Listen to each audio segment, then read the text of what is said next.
Welcome to the Four Post Massacre.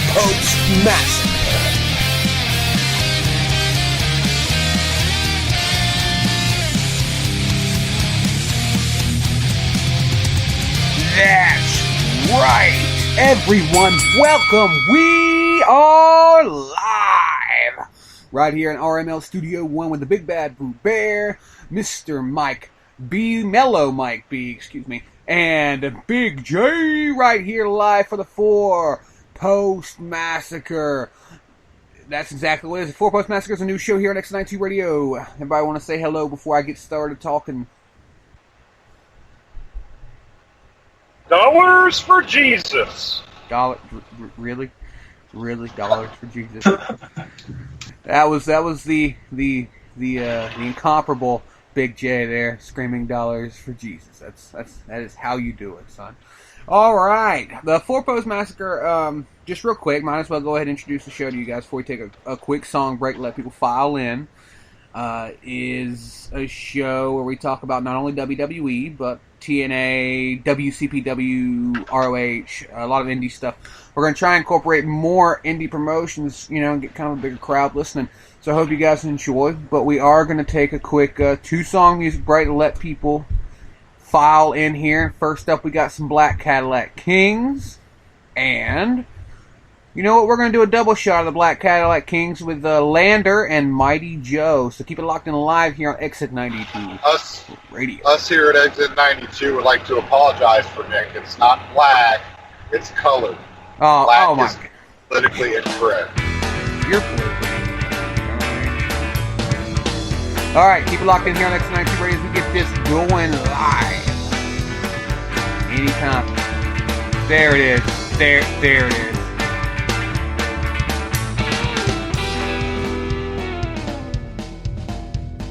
Blazing through the boulevard, you see us on the street. Best step out the way, boy, yeah, you better move your feet.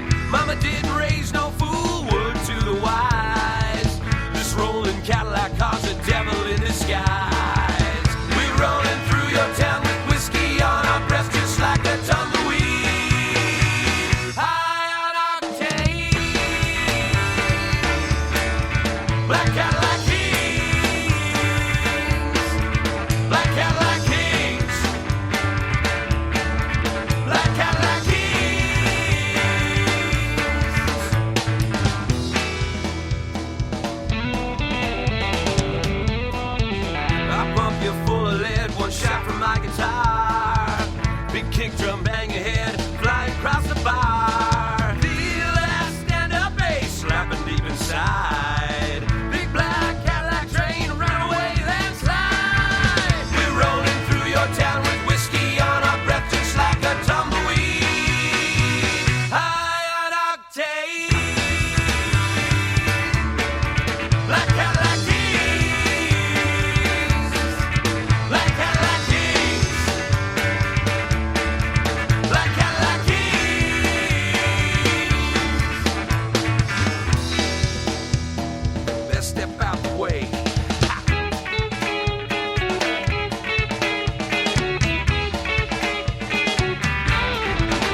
Yes, sir, everybody, welcome back to the Four-Pole Massacre. Four-Post Massacre. Dino, damn you for pointing that out in the chat. I appreciate that so fucking much. Point out my miscomings, right at the beginning of the show. This is great attitude already, damn it. But yes, thank you for tuning in, all of you so far. Thanks for hanging out with us. We got Garrett in the chat. We got the Mac Attack. We got us ourselves here because we're the only people who listen to it, damn it. But welcome. So the Four-Post Massacre. Now what we're trying to accomplish with this Four-Post Massacre is we're trying to broaden our horizon, and as well as broaden our horizon, broaden the horizons of some of you who listen to our usual WWE talks, which we will still be talking about WWE, but near the end of the show. So, if you want to keep it locked in, we're going to get all this other news in, then we're going to talk about some WWE news, of course, all the recent, returns and such like that. But right now, let's get the ball rolling, let's get things started. And, this whole week, I know that you guys are probably so tired of hearing these 4 fucking letters when I start talking about WCPW. But, damn it, man, you want to talk about a promotion out there, an indie promotion that definitely deserves some sort of attention.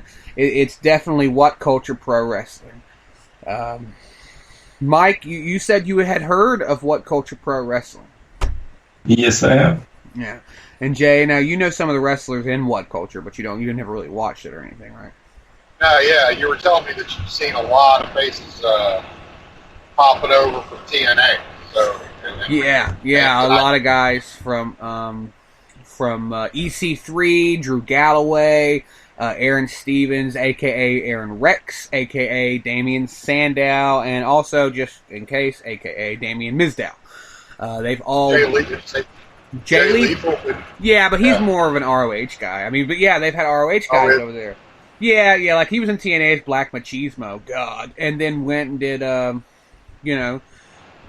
Jay Lethal, his I think it's either his real name or it's just his favorite character, and he's been doing that for years now. It's ROH champion several times, and he's did a few matches over there in WCPW.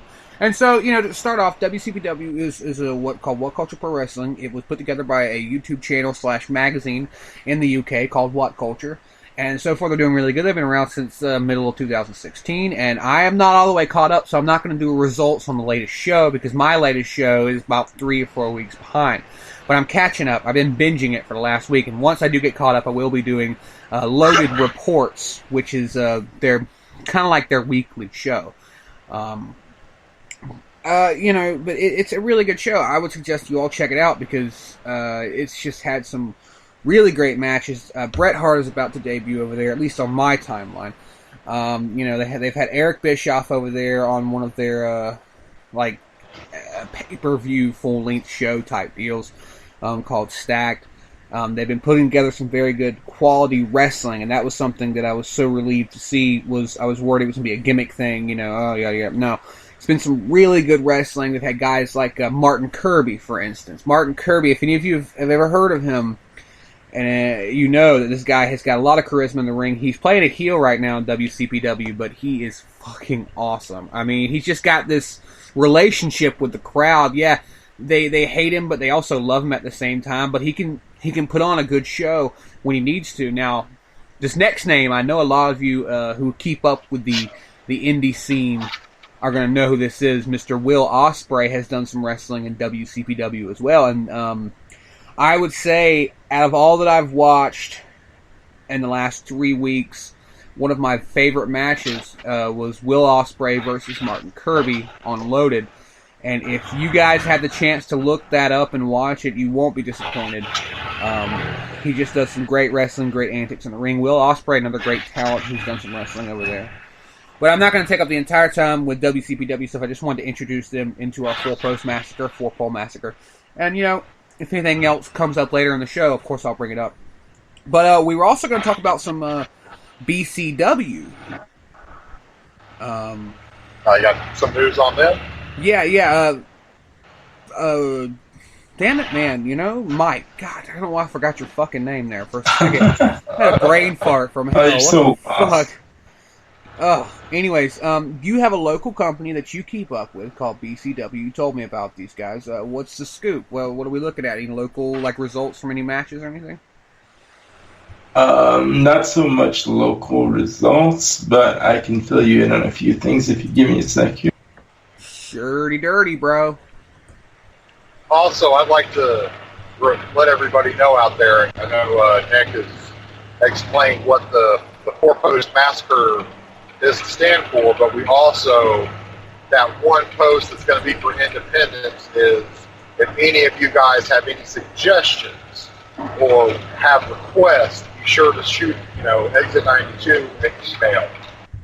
And I'm sure Nick will be more than happy to process if you have, For sure, yeah. I'm so sorry, I forgot to mention that. Yeah, if you do have an indie promotion that you watch by yourself and want to get more attention to, or just if you have some matches from some out of the way promotions that look good and you want us to take a look at them and talk about them, don't be afraid to send us an email at exit92radio@gmail.com. I'm going to repeat that one more time: exit92radio@gmail.com. No caps, no underscores, just simple exit92radio@gmail.com. Send me drop me a line, and we'll definitely try and get something up here interesting, about what you want us to talk about, because that fourth post is for you guys and your mom on the weekends when we're not doing a show. I mean, just gonna keep on the DL though. For your mom on weekends when Nick's mom isn't on it on weekdays. Shut up! But yeah, so BCW. Have you picked up anything else on that? Alright, so first up here, Can-Am Wrestling, which is the local wrestling school here, or promotion, however you want to look at it. They do all the training and stuff. They're accepting applications for January 2017 right now. If anybody's into trying out for wrestling, who's in the area, Windsor, Detroit, maybe London, something like that. Anybody out there in the Canadian American Joe Doring? area? You know who Joe Doring is, or? The name sounds vaguely familiar. I may have watched a match of his. I'm not sure. Oh, okay. Maybe. He's been around. Anyways, he's got a GoFundMe account that he's doing right now. It's called Help Joe Doring Pin Cancer. So it's like a cancer fund kind of thing. So all the donations from the charity are going to go towards cancer. That's pretty cool. I hope he does definitely. beat it. Also, BCW is going to be at Retro-Rama, which is like a local event here that we're having. Mm-hmm. It's like all retro, like arcade games, comics, music, movies, all that kind of stuff. So they're going to have Johnny Devine, Phil Atlas, and Scott D'Amore. I don't know if you know who Scott is. I've heard of Atlas, but Scott D'Amore, he was in WWE for a little bit. I probably just have to see his face, really. Probably. Does BCW do anything online? Do they have a YouTube channel or anything like that I can share real quick so people can check them out? They have a website. Is it just bcw.com?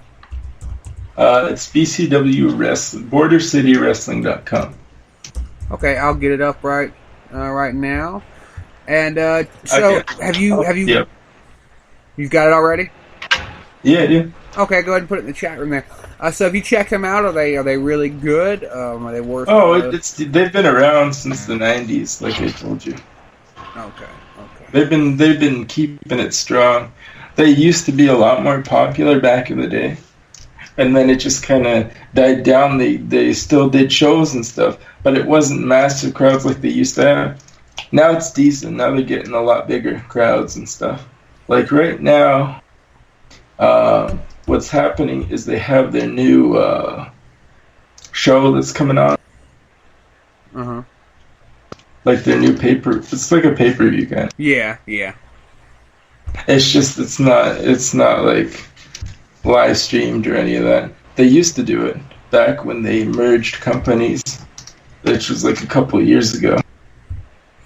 Now I'm taking a look at the website right now as we're talking, and I'm seeing some guys that I've seen Yeah, BCW Excellence is coming up. So they got Santino for that. You can look at it on the website. Yeah, I was fixing to say I really love cross promoting. Now I don't know if you've ever seen any cross promoting besides maybe BCW, but I've seen it. I think it's such a great kind of cross promoted for a little bit. I don't know why they don't do more cross promoting in WWE. I just think that it's such a great thing to do. WCPW does it quite a lot, with guys from ROH and guys from TNA coming around. Fuck, Jay Lethal defended the ROH title to Noam Dar on a Built to Destroy a few months back. That was a great match. Definitely. And we've also had Dragon Gate come here. They only came once, but it was a great experience. I don't know if you've ever watched Dragon Gate. That's I've what never seen she Dragon. said. Fucking Jay. He's got to do it. Sorry. Damn it, Jay. But also real quick before we move on any further, I did have one last piece of WCPW news in case anybody hasn't heard. I'm trying to find it again. I seen it earlier and I saved it and then I fucking lost it. But I do know that 100% for sure Big Damo is possibly leaving WCPW for WWE. He was seen at an Orlando Performance Center meeting here recently, so there's a good chance that Big Damo, for all those out there who are listening who know anything about WCPW, Big Damo may be leaving and heading to the big show, NXT. Well, does that mean he's headed to WWE, or does that mean he's headed to NXT?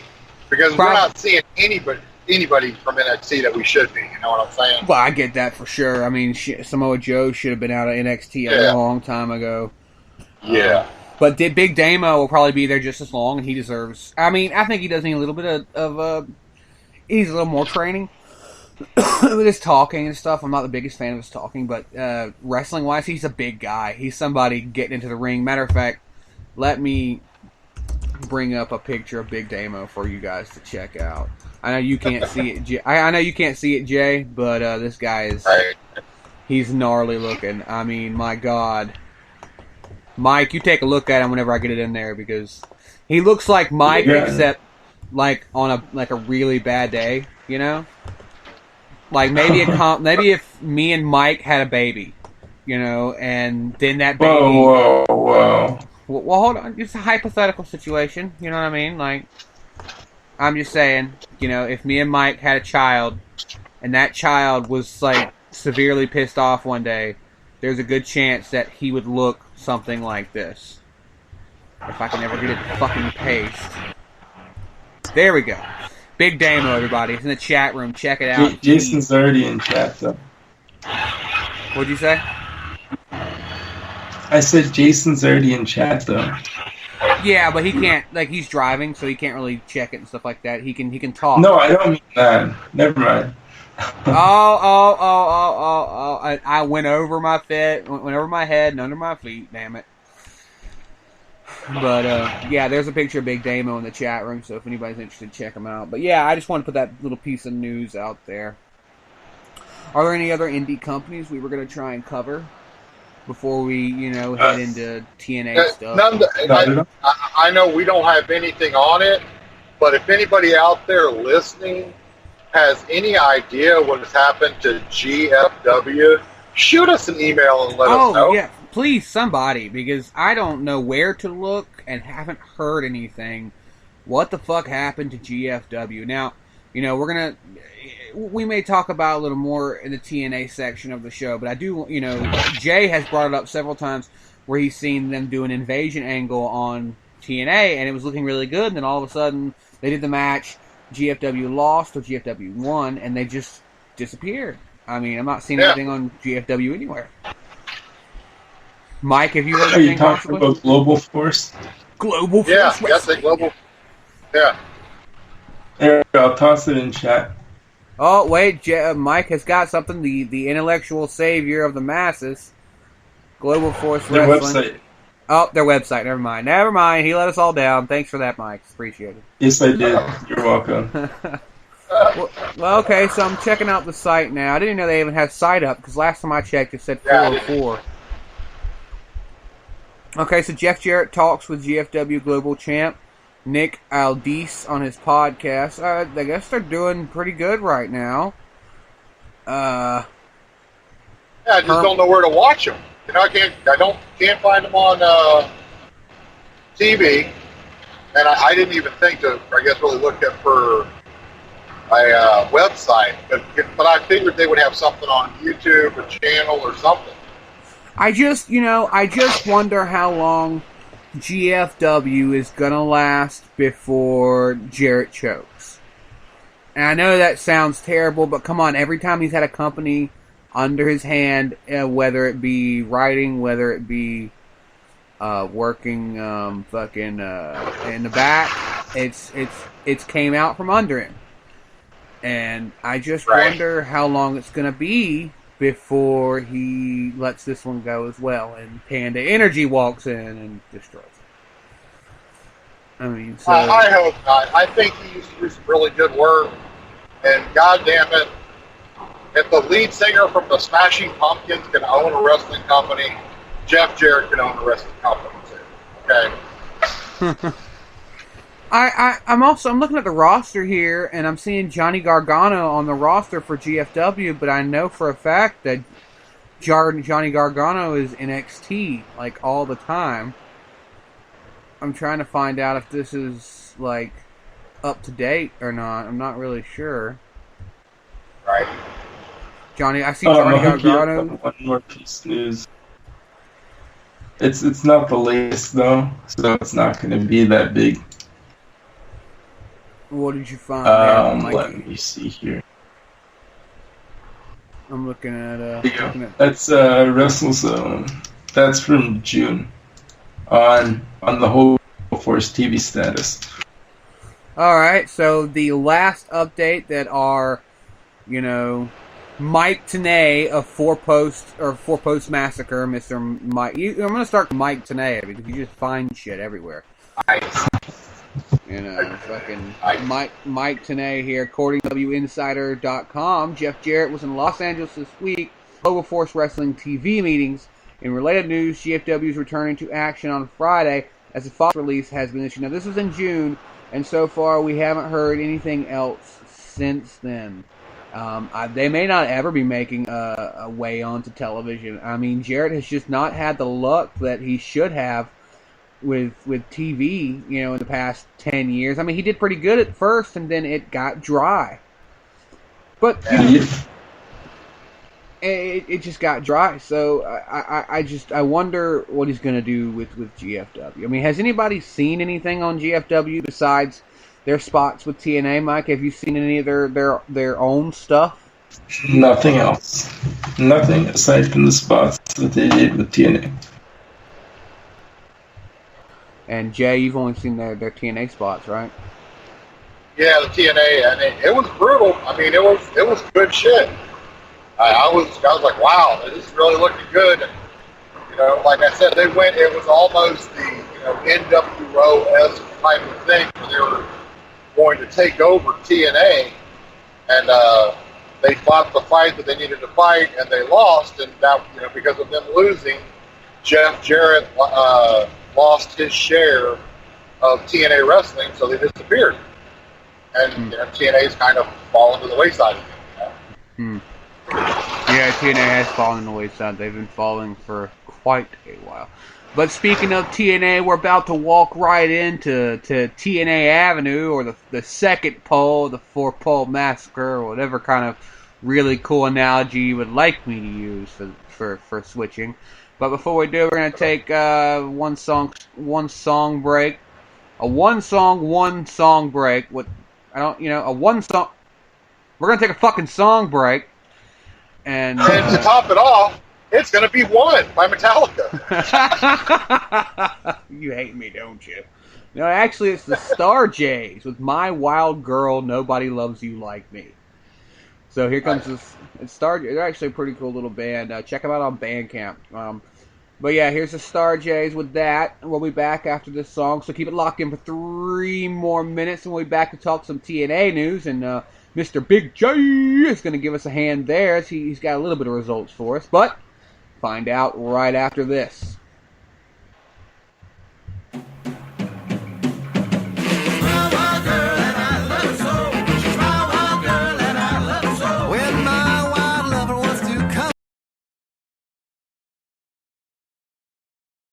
Can't find solid ground. She's my wild girl and I love her so. That feeling moves up and goes right through my knees. She's my wild girl and I love her so. When she comes on up and says, baby, please. She's my wild girl and I love her so.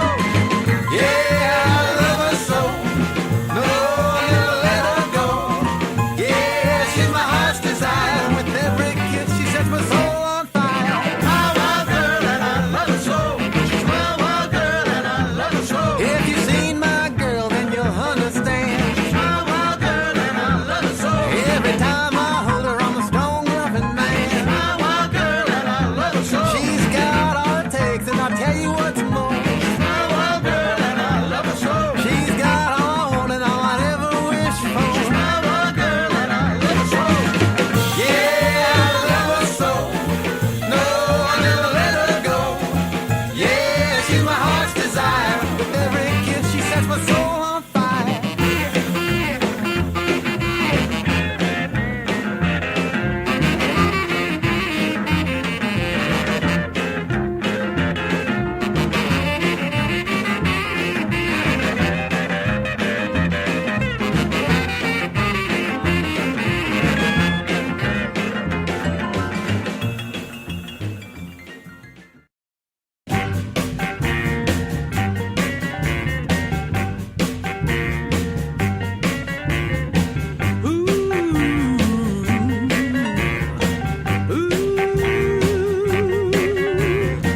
Climb the highest mountain, sail across the sea. Take a look in your social book, you'll find that nobody loves you like me. No, no, no. Nobody loves you like me. Travel across the desert, climb up a big redwood tree. Ask a worm that's about to turn, he'll tell you nobody loves you like me. No, no, no. Nobody loves you like me. You can hunt and scour on the Eiffel Tower, but if you don't choose, it's me you gonna lose.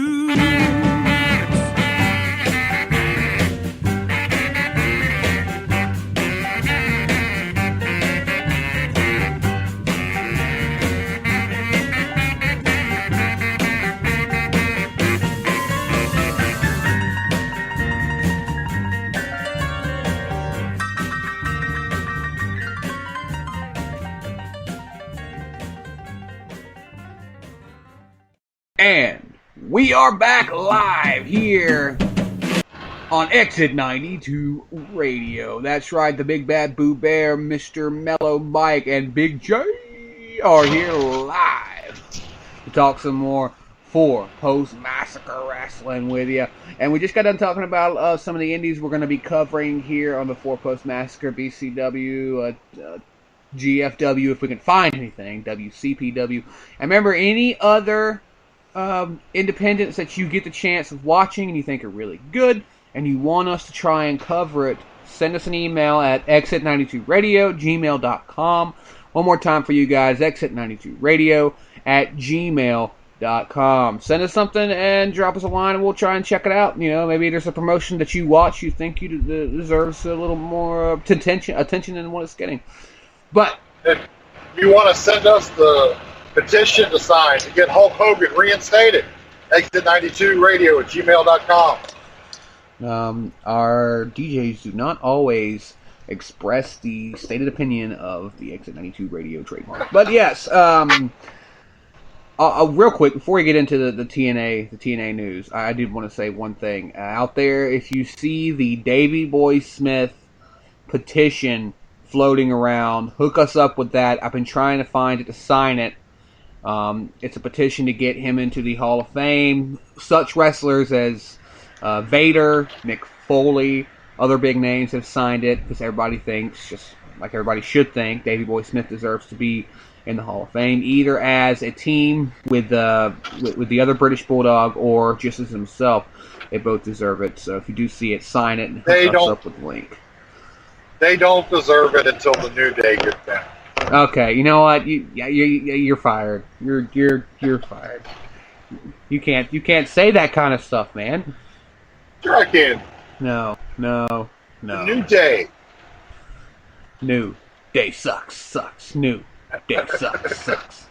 All right, Jay. So TNA. You said you had a few recent results. Mike's gonna try and pull up some stuff as well. Let's see what you got first while Mike Tenay is at work. Well, the only thing I was able to catch before my browser kept messing up was the Lashley, of course, the last pay-per-view. The Beast Lashley retained the heavyweight championship. For TNA, I think they've changed the name of it. I want to say they're calling it the Ultimate Champion or something now, which I don't know if they're doing that because WWE changed the name of their belt. I've heard rumblings. Changed the name of theirs. Yeah. I've heard rumblings about it being changed, like the Grand Slam Champion or something. Yeah, like the Grand Champion or something like that. I was just like, well, what is this, But whatever, Lashley still had it until last week. He was given the choice by that dude from the Smashing Pumpkins came out and told Lashley he had to choose between Eddie Edwards, who's one of the Wolves. I don't know what happened to his partner. They've disbanded for some reason. EC3, and I was wrong earlier. I wasn't Drew Galloway, but the black guy Moose, which is a big. Yeah, that's the new guy going around TNA.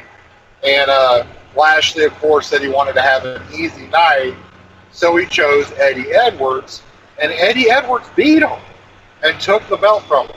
Now, again, I don't know what the backlash of that's going to be because it doesn't air again until tomorrow night. So hopefully I'll be able to have something new in regards to that. I was talking with Nick earlier. I wonder if Lashley let go of the belt because he is getting ready to make a turn back to WWE. Or try to make a trip back. I think he is too. I think he's on his way out, and he's either on his way out to do one final run with WWE before he retires and gets out early, or he just wants to go to WWE for a while, maybe come back later. Regardless, I think he's about to leave, and we both know where that's going when he does. If he comes over here, we know where he's going to go first. Oh, but what I told you earlier, dude, he needs to fight the Beast. Lesnar and Lashley. The battle of the elves. That would be an awesome fight. Yeah. Mike, what do you think about that? Do you think a Lesnar and Lashley bout could be any good? Oh, definitely. Hands down. It's Lashley. And it's Lesnar. The two of them are big beasts. So to see them go head-to-head, I think that would be a nice match to watch.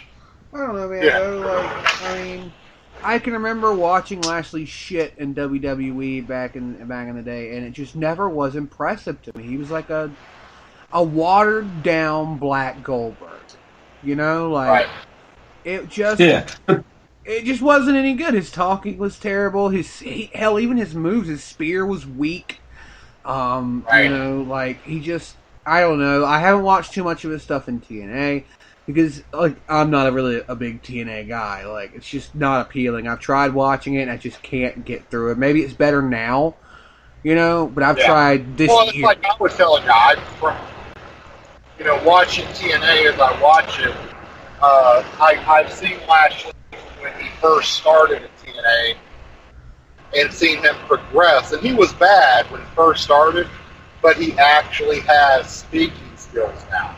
And he's carrying a match the way he should be carrying a match.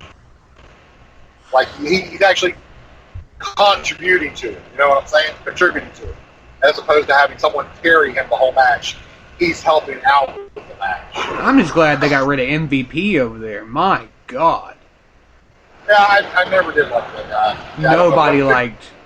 Yeah, MVP was in WWE before he went to tits and ass, and like he just wasn't. He sucked there.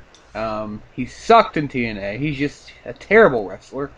I don't know how anyone could be a MVP fan ever, face or heel. I just don't. I don't understand it.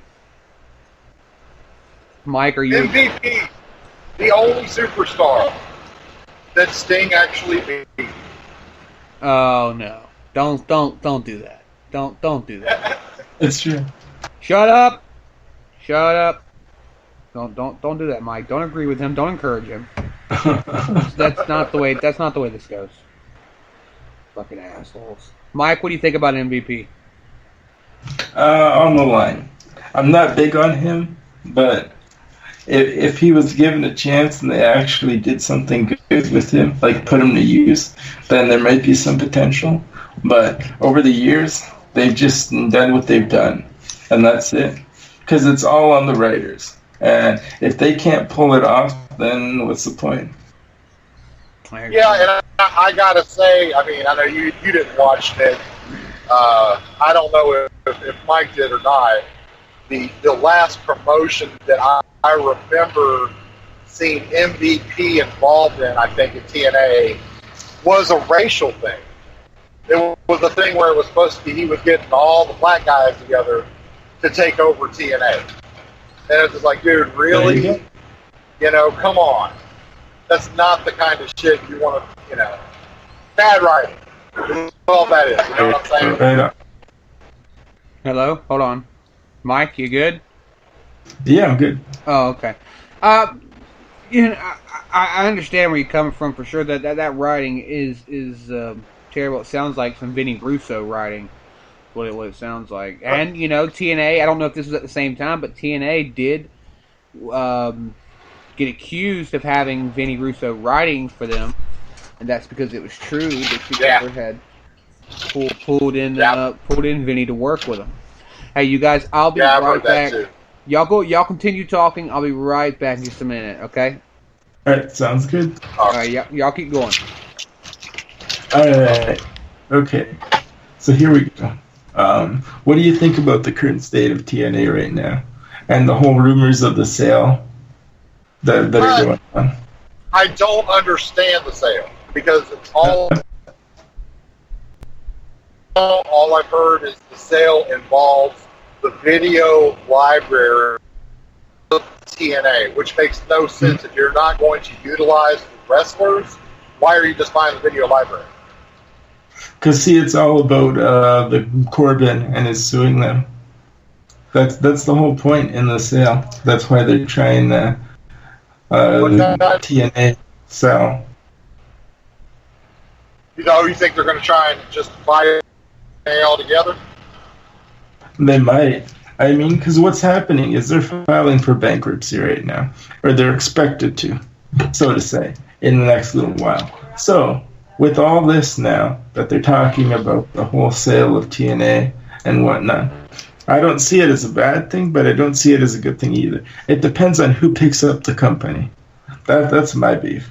If somebody decent picks it up and makes something of it, then good for them. If not, then it's going to go downhill because you get all these people that go to watch the shows and stuff like they do for WWE, and it's not on a constant. It's not like on a constant. You don't get like a mass crowd as you do with WWE. It's a little more refined, and it's starting to get smaller. Who are we talking about? Just got back to the possible acquisition of TNA being sold. I think if WWE bought TNA, I think they would shut it down just like they did WCW. I don't think they'd carry it on. No, they wouldn't. Which, again, I think was a bad mistake with WCW. Not that TNA is anywhere near the talent WCW was. You still gave an option of what to watch, and you're just making twice the money. You know, if you don't,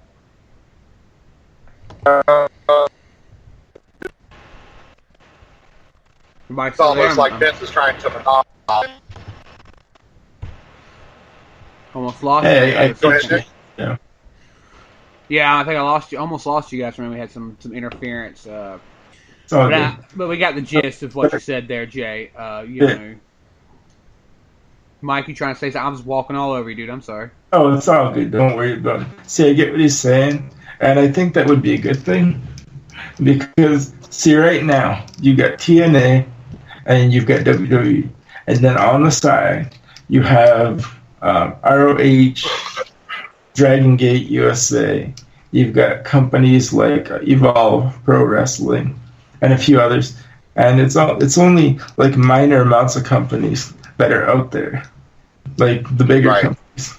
So you can't just choose where you want to go because it's hard because there's not a lot of variety. So if they keep TNA up and they keep a few other promotions going, then what's going to happen is it's like, oh, well, now we can have a little more variety. We can choose where we want to go, which company we want to sign with.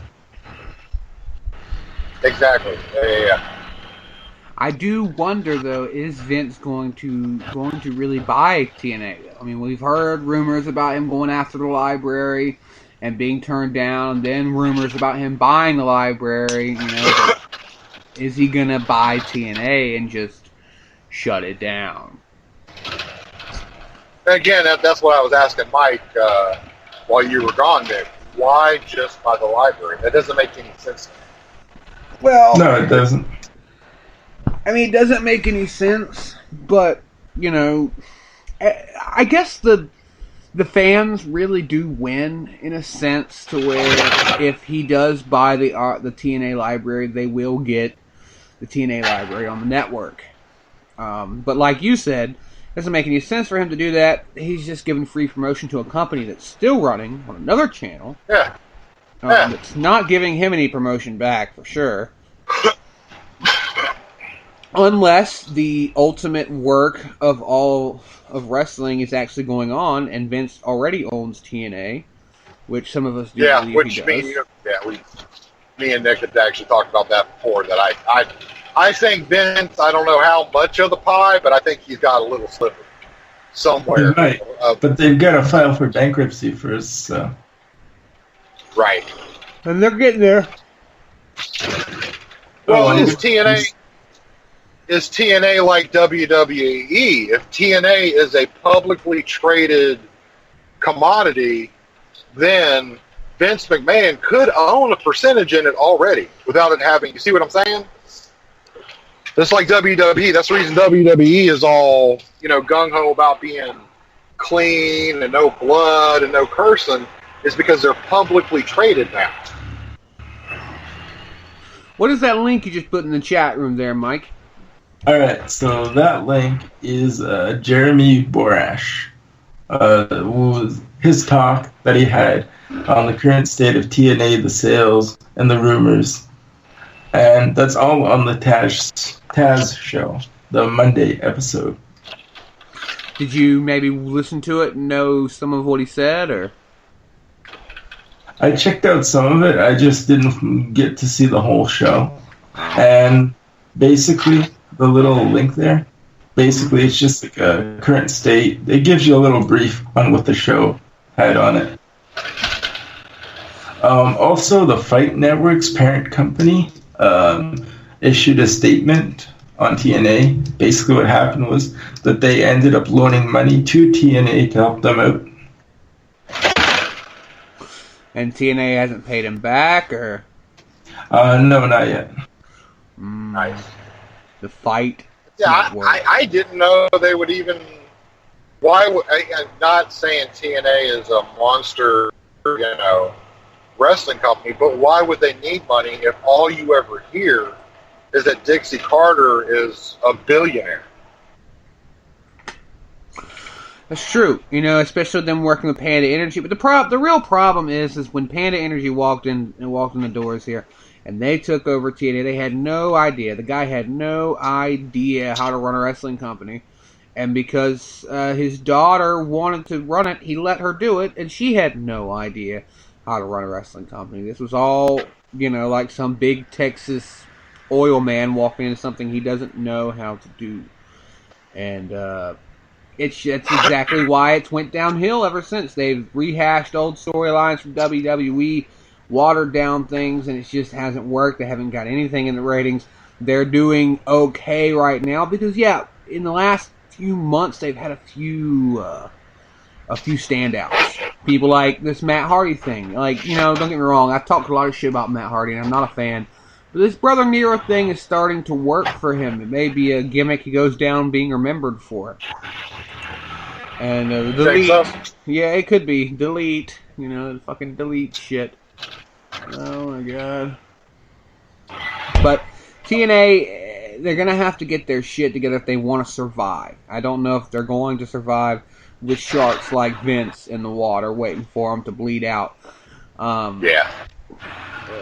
But we will see. We'll have to wait and see what the future holds for tits in action. Nice. So some TNA news for you. We gave you that. Did you find any results on the latest show, Mike, before we start to move on? I did not check that out. I can pull it up right now.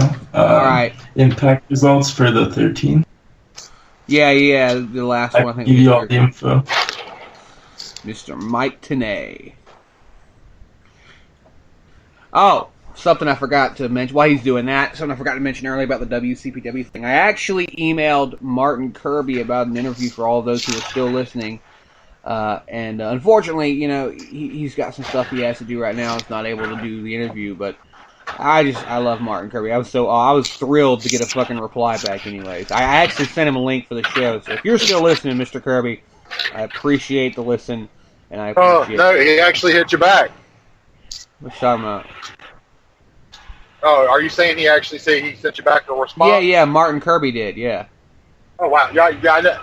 Last time I talked to you, you said you had sent it. You never told me you actually Oh, back. I sent it to him, and he told me he's kind of busy, and wanted to let me know, he would love to do it, but it's just, he's not really his thing, and he's busy and such, so he doesn't have a lot of time. Oh, yeah, that's cool, though. That's awesome. Yeah. It's cool that he took the time to write me back. So that was awesome. But Martin Kirby, check him out, all you guys out there looking at the indie scene. Now, real quick before we take our song break and move on to the next chapter of the night and some ROH news, what do you got for us, Mike? All right, so Eddie Edwards kicked off the show, thanking the fans for their support in his win for the TNA title. Lashley came out, laid waste to Edwards before Moose and EC3 ran in to make the save. Mm-hmm.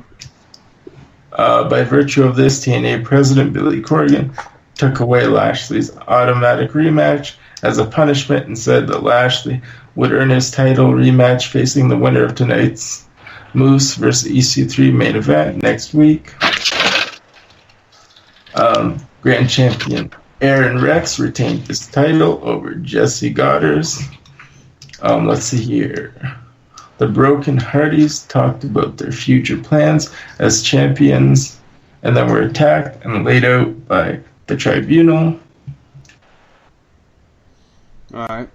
We got Cody Rhodes made his TNA in-ring debut. Defeating Mike Bennett. Who did he go up against? Mike Bennett. Yeah. Yeah, they've had a little thing going on the last couple of weeks. Him and Mike Bennett. It's been going back and forth for the past little while. And then was next up the main event or DJZ continued his reign as champion over Marsh Rocket. Marsh Rocket, that sounds appealing. With the ZDT. That's the X Division. Alright. EC3 and Eli Drake continued their spat. Let's see. First vignette for the new DCC faction that interrupted the feed of the show right before the main event. Okay, so we got them showing Eddie up. Edwards and Cody Rhodes agreed on a match as well. Jay, hold on, you about to say something?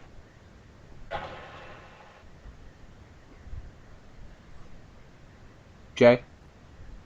Oh, yeah. I caught what you were saying, but why exactly did Billy Corgan suspend Lashley's rematch? What did Because Lashley it was do? engaged. Oh, he physically engaged? Yeah. Okay. I didn't hear that part. Wow. Yeah. And then Moose defeated EC3 for the main event. Oh, so it's With going to game be break lariat. Moose and Lashley. Moose, by the way, looks a whole lot like, oh man, I can't remember his name now that I'm thinking about it. Black wrestler from WWE in the 80s. Not Junkyard Dog. Fuck. He was a big heel. He had a big run against Jake the Snake Roberts. Jake had his snake, and he had the Brooklyn Sewer Rat. Fuck, what is his name? Ah, God, this is killing me. What'd you say? Obama? No, that was later. Fuck. Bill Cosby? I said a Brooklyn Sewer Rat, not a, fucking... Not a bottle of pills? Yeah, a bottle of pills. There you go. Stuttering Stanley. I feel like Donald Trump. Alright, so, fuck it. You know what? Screw the analogy. But anyway, so Moose beat EC3, so it's going to be EC3 yes, and Lashley. Wow, that's going to be good. I might actually have to find it and watch that match, because I like Moose. Moose is real good. I watched him in WCP. Oh, he's a great wrestler. Uh-huh. Hey, he seems to have a little bit of charisma at TNA. I mean, I don't know what he was like before. Again, he used to be a professional football player. Oh, yeah? He used to have dreadlocks. What team? Let's see, which team did he play for? Let's see here. I'm a hook you up real quick. You're gonna. Well, I can't click on any links because the computer. No, I know. I'll read it. I'm gonna find it and read it. Offensive lineman, college football for Syracuse, and was drafted by the Atlanta Falcons in the 5th round, 2006 NFL. Then he went to play for New England Patriots, St. Louis Rams, and Indianapolis Colts. Wow. Yeah, he had some good teams there. We've probably seen him play a Super Bowl. But that was your TNA poll for the week here. We're going to move on after I'm going to take a 2-song break. Well, actually, you know what? We're going to take a 2-song break. Because I'm going to go try and actually... And before you do that, make sure, again, Nick kind of mentioned it a little bit earlier, but anybody that's interested in TNA, he has seen a lot of faces from TNA going to that independent wrestling company. WCBW. Yeah. WCW. Be sure to check that out, on YouTube or wherever you can check that out at, so you can see some of those TNA wrestlers over there too.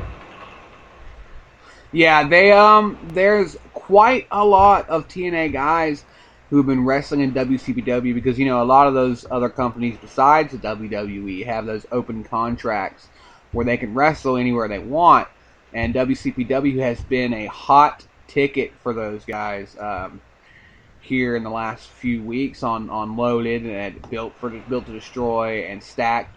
And I'm not all the way caught up yet, but I know that Kurt Angle is showing up there in a few weeks. I know that Cody Rhodes shows up there in a few weeks. Eric Bischoff has been there. Yeah, Drew Galloway has just wrestled Doug Williams. I've seen Will Ospreay, who has been famous all over the fucking world. These guys they've got some really serious shit going on. So if you're interested in wrestlers from TNA that you really enjoy, Moose has been there. EC3 has been there. That's where I seen Moose for the first time, yeah. Check out WCPW. I'm really trying to pimp for them. I promise they're not paying me. I wish I was getting paid for that, but they are awesome. I love their stuff, and definitely check them out. But yeah, we got a few songs up. I'm going to try and get a cigarette in real quick. So it might be like a 3-4 song break. We will be back in a few minutes to talk some Ring of Honor. Adam Cole has a match coming up this weekend. I believe Mike's going to try and hook us up with some more info because he is the information highway, Mr. Mike Tenay. Keep it locked in here on Exit 92 Radio. Here's some X1 Bore Truck Stop, baby.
your call. Please leave a message after the tone.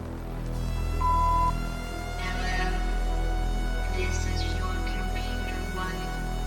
I am leaving you for a new operating system. Goodbye. My computer wife likes the nightlife every night. Tonight, dancing out on the dance floor. That's what I programmed her for. Every night, tonight.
Likes the nightlife every night.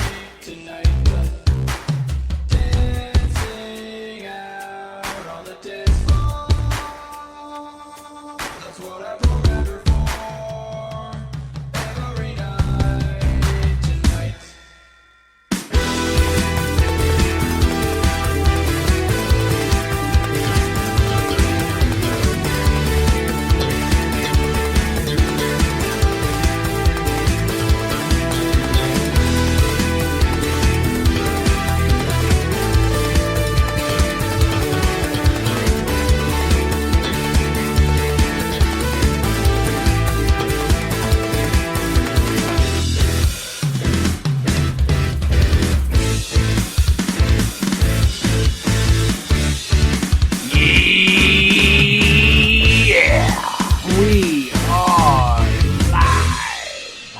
We are back here live, ladies and gentlemen. Me, Mr. Mike, Mello, Tanae, B, and Big J. We're all here live in RML Studio 1 for some more of the Four-Pole Massacre, and we have just scooted on into the Ring of Honor section.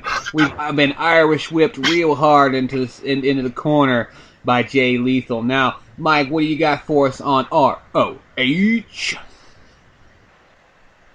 Alright, so before I get into this, I'd just like to make one comment that I was going to make earlier on the whole TNA thing. Go ahead. So the whole bankruptcy thing, if they do end up going bankrupt and claiming all that and going out of business, and somebody just gets rid of all the wrestlers and the roster and all that, it would be like the whole after the fall thing with XPW. See, now I don't remember XPW. Wait, was XPW the TV show on MTV for a short time? It was after ECW's fall when everybody went over there. Okay. Extreme Pro Wrestling. I haven't caught XPW. Yep. I'm guessing it was probably pretty good. I'm just fucking, It was alright. But anyways, moving along here. Yes. Alright, so latest as of the 18th, today is the 19th. I will hook you up on some news here. Now, I seen a bit of news actually on Facebook here recently. I don't know how recent that was because I try and stay kept up with all the news, you know what I mean? But, Mike's covered it because he semi-follows it. And I had seen that Adam Cole was defending his title against somebody very soon. I don't know if that was yesterday, if that was coming up. But you've got something for us, I'm sure.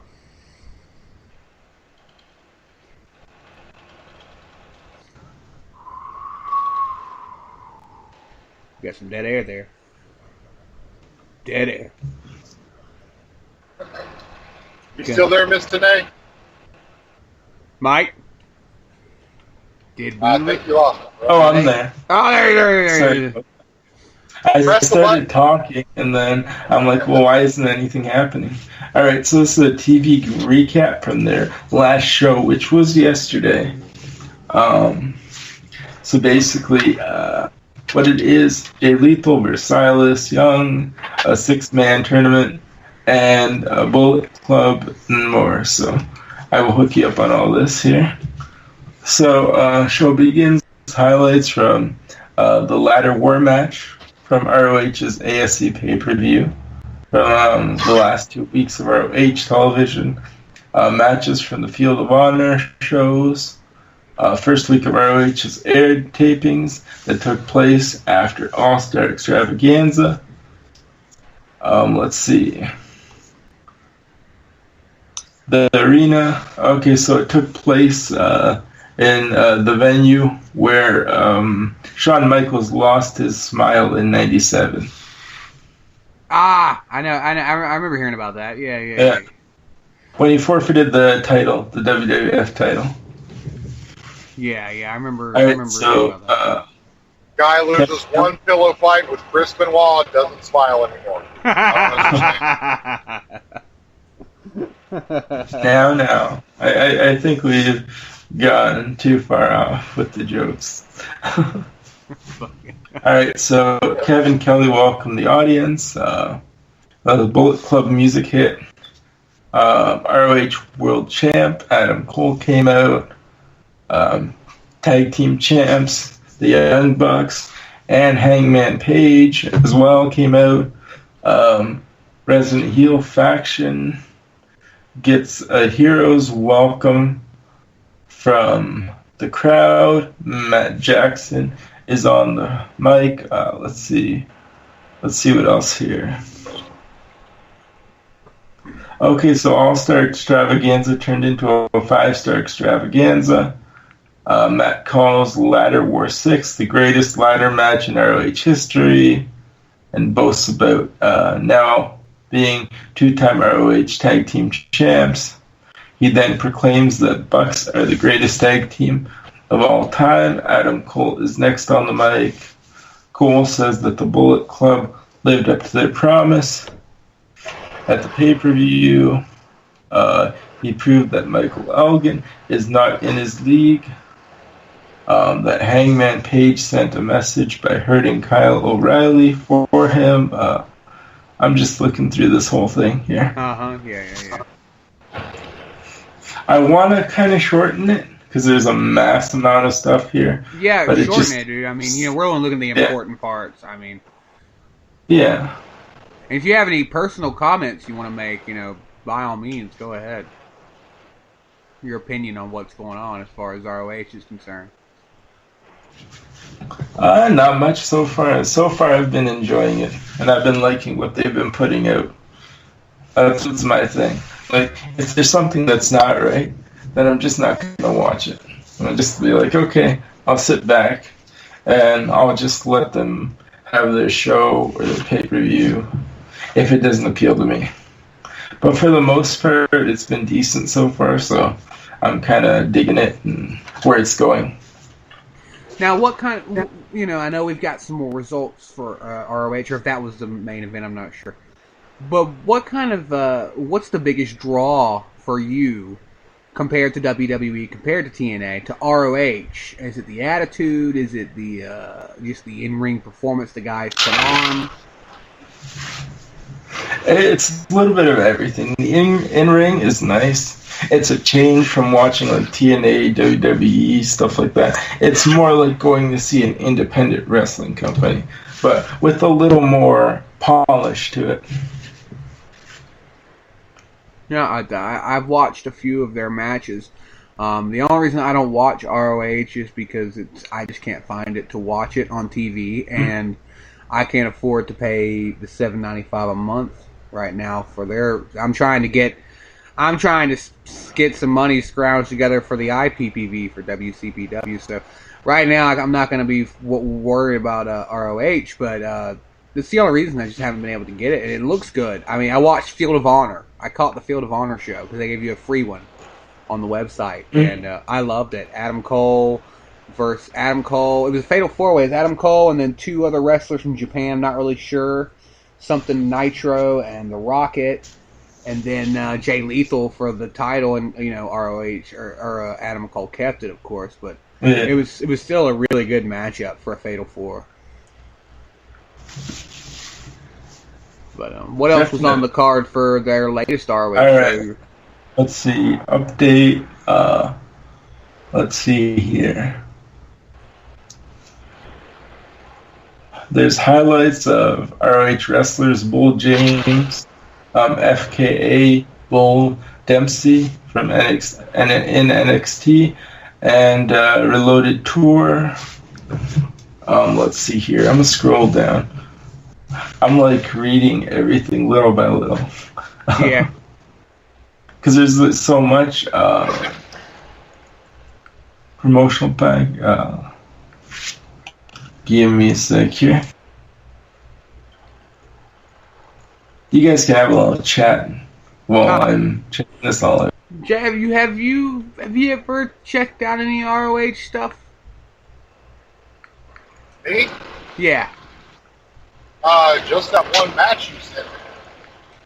How did you enjoy that? I one of the first matches of ROH I'd ever seen was Kevin Steen with El Generico versus the Young Bucks, and it was absolutely phenomenal. I mean, it was just oh god, it was great. And I sent it to you, Jay. I don't think I ever got to hear you tell me what you thought about it, or.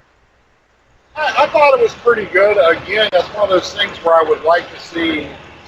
Now I want to see the aftermath of what happened between Owens and that guy. I hate to think they had Owens turn on that cat just to do nothing with it. You know what I'm saying? Oh no! That was like their. That was a great feud they put on those two. They put together probably some of the greatest matches in ROH history, from what I gather. I haven't got to see them, but that was the beginning of the Kevin Owens, Sami Zayn. That's who Sami Zayn is, El Generico. That was the beginning of their feud that's really even bled over into WWE. I mean, it's just continued to go. Well, is it a feud that is scripted or a feud that's actual personal? It's scripted, but they're best friends, and that's why they're able to pull it off correctly. I mean, that's why they're able to put it together so well. It's because in real life they are best friends. They sit down, they drink beer together, whatever. And they've tag teamed for years, and they even tag teamed in WWE before he turned on them again, to make the heel turn. And wow, yeah. He's kind of like Sting, he's really, gullible, You can't win? Fuck you. Okay. Oh, you suck. I hate you. But no. He's a really good wrestler, Kevin Owens, and Sami Zayn. They put on some great stuff in ROH. So you said you thought it was pretty good then, huh? That wasn't too bad. Like I said, I hate watching something and then not knowing the aftermath, because in my head, it reminds me of that WWE thing a couple of weeks ago with The Miz and Daniel Bryan, where nothing happened afterwards. You know what I'm saying? Yeah, that was such a waste of fucking time. And that would be a huge waste to have a turn like that and then not, use it to pivot somewhere. I just don't understand why they would do that. It just doesn't make any sense, Yeah, roid rage. Roid rage is the only thing I can think. Maybe it was. Maybe that's all it was some roid rage on the part of on Mizowski there. Yeah. I mean, maybe that's all it was, and we'll never really know because we're not there. But right. There's a possibility that's all it was. Mike, have you been able to come upon anything as of yet? All right. So, what I will hook you up with here. Let's see here. As shown during the promotional event of the recent 24-man Honor Rumble match took place Lockport, New York. Headlines being Silas Young winning and earning the future ROH title match as Adam Cole. The video leads into hype for his week's TV main event of Silas Young and Jay Lethal. Jay Lethal is in front of the ROH banner. He cuts a promo on Silas Young and their upcoming match. Lethal doesn't understand or care why Silas Young has made him a target. He doesn't care how this feud started. Lethal states that he only cares about finishing it. Lethal's goal is once more to again become ROH World Champion, and Silas Young is in his way. And then you got War Machine making its way for the upcoming tag team match. War Machine versus Keith Lee and Shane Taylor, which was the first match after all the little beginning there. Like, you get what I'm getting at. Yeah. Just a little start of the show. War Machine defeats Keith Lee and Shane Taylor by pinfall. Then you have the 6-man World Championship Tournament. First round, Capri Coleman, Kenny King, and Rhett Titus versus Leon St. Giovanni, and Jason Kincaid and Shaheem Ali. The cabinet defeats Jason Kincaid, Shaheem Ali, and LSG to advance to the semifinals of the ROH 6-man title tournament. Wow. And then you got Jay Lethal versus the last real man, Silas Young. That was like the main match of the whole night. So wait, they have a 6-man title? Yeah, a 6-man title match. That's interesting. So, what is it like? It's a tournament. So basically, that was the first round of the tournament. So what's going to happen is each show, they're going to have a 6-man match. And then the winners of each one are going to go on to the final. So wait, it's not a 6-man tag team title thing? No, it's the Ring of Honor 6-man World Championship Tournament. Okay.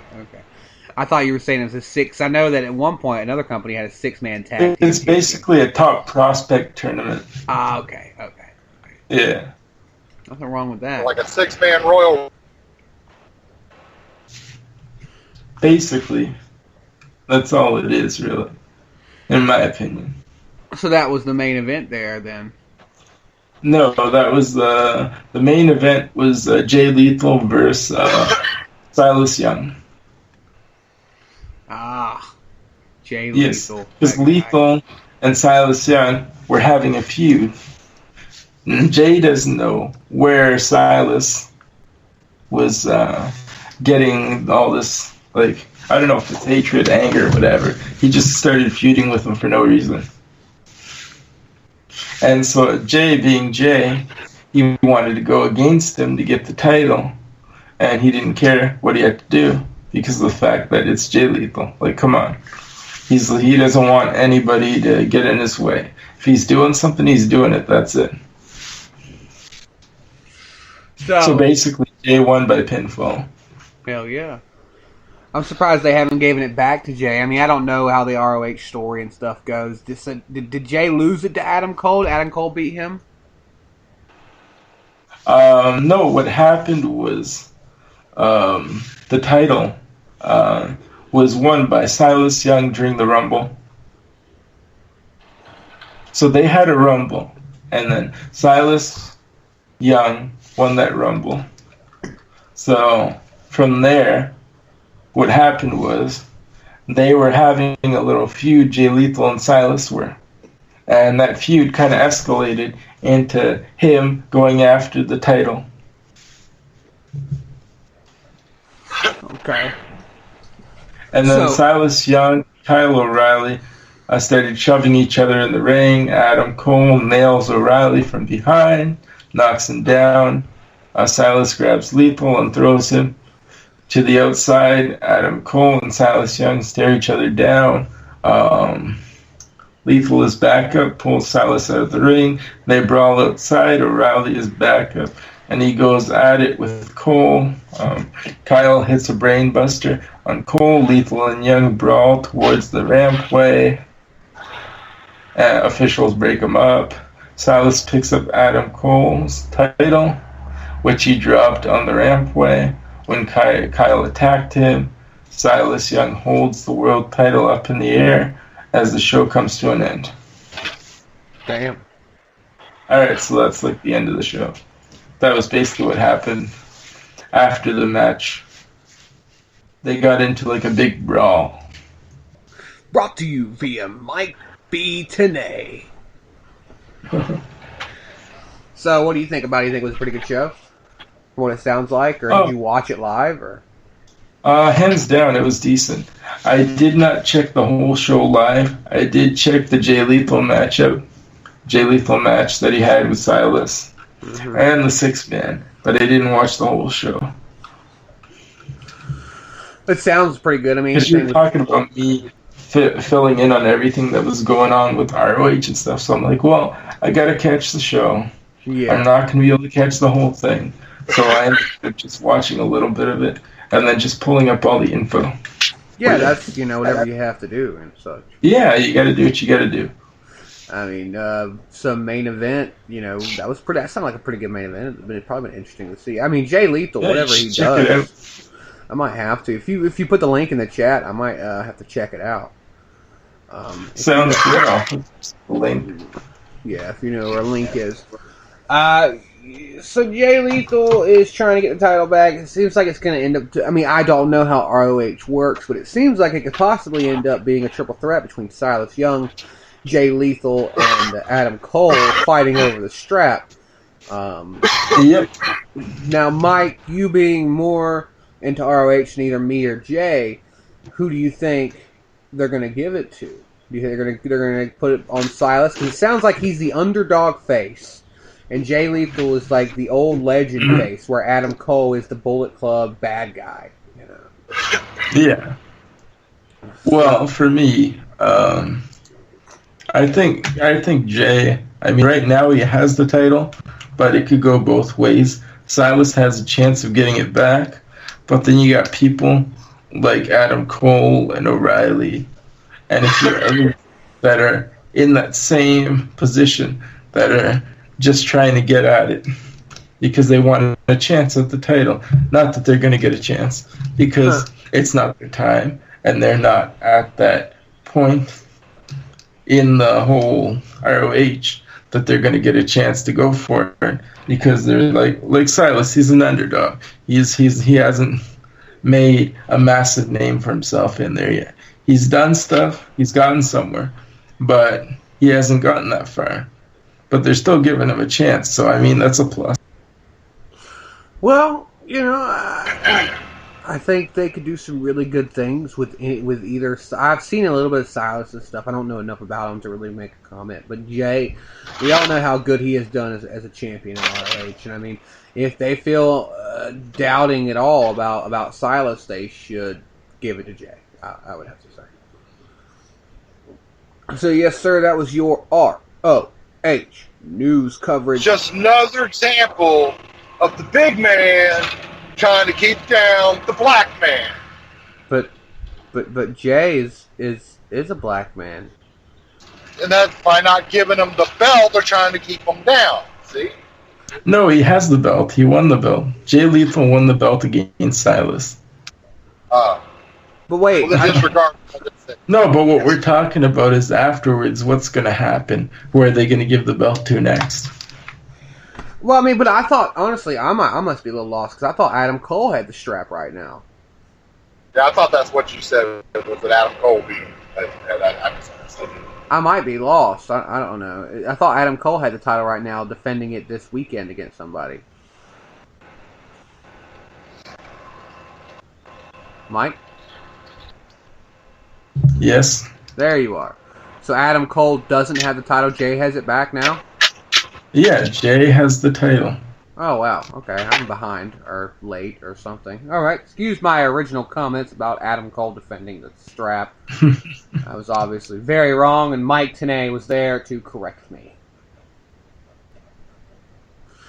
Alright. But yeah, so, your ROH coverage. We're going to try and keep up with more ROH. When's their next pay-per-view coming up there, boss? I will hook you up with that right now. I've got the website up. I just haven't got that pulled up yet. You just haven't got it pulled up yet? Yeah. I should have it up, but I don't. It's one of those things. But you just fucked up. We're going to have to fire you. We're going to have to fire you, Mike, today. Because you just didn't have it pulled up. Should have had it pulled up. It's not us, it's you. I really wonder if anybody's ever broke up with anybody like that, instead of saying, it's not you, it's me. It's not me, it's you. I just don't want to be around you at all. Alright, so the past one, the one that just passed, which was on the 14th, was Glory by Honor. And then they had their ASC now 8, which was the big one on the 30th. Now, what's the next one coming up? Is the ASC coming up next? No, ASC already passed. That was the 8. That was the ASC 8. That was on September 30th. Then on October 14th was Glory by Honor. So the latest pay-per-view just passed by. Okay. So there is nothing coming up right now then.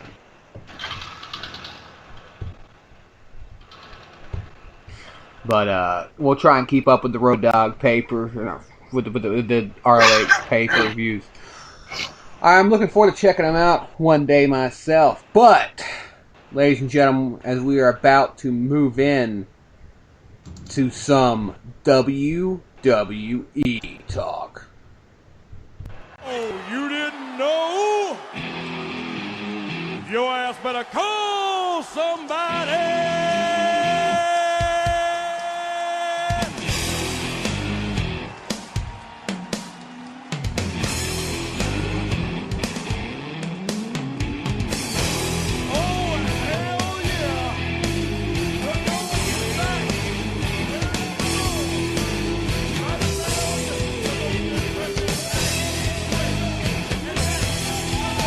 Yes, sir, everybody, some WWE talk. The moment you guys have all been waiting for. Now, with our inaugural show, we obviously tried to make sure we had enough info to cover up an hour and a half time, which is what we did. But, we had to go back to our roots for a little bit and talk about some WWE. And yeah, it has been sort of an eventful week for WWE, hasn't it, guys? Definitely. Oh, real good. I don't watch that white trash show, so I don't know. You don't watch that white trash show. Okay. We know you nerded out like a little baby when a certain person returned this past week. Bailey? No, it wasn't Bailey. Sasha. No, nobody cares about Sasha. The Nacho guy? What Nacho guy? He's not back for like 3 or 4 months. No, we're talking about The New Day! No, God, no, you ruined it. I was coming in with it. Day rocks! No, I'm gonna mute you. I'm gonna fucking mute you. No, we're talking about Goldberg. Now you know how hard it's been to suppress that all fucking night thus far, because I wanted to save it for the last bit of the show, because we covered everything else in an hour and a half, and we've made us WWE talk, and I have not said anything about Goldberg as of yet. And speaking of, I believe we've got Dino Mac on the line with us as well. When everybody woke up Tuesday morning, it wasn't a new day. The new day has come, and the new day has gone. It is the next day. Oh, shit. Puns for days. Puns for days. There's the Dino, don't call me Shano McMahon. What's going on, everybody? And I'm glad everybody tuned into Exit 92 Radio tonight to listen to the 4-pole massacre. You didn't report that shit out. First 5 seconds of the fucking show. You need me to do your graphics, bud. You need me to do your graphics. But to get back on topic here, Goldberg, the man. Again, one of the greatest WCW champions that WCW had. By far, the best creative character that they had ever made. Goldberg was the Stone Cold Steve Austin of the WCW.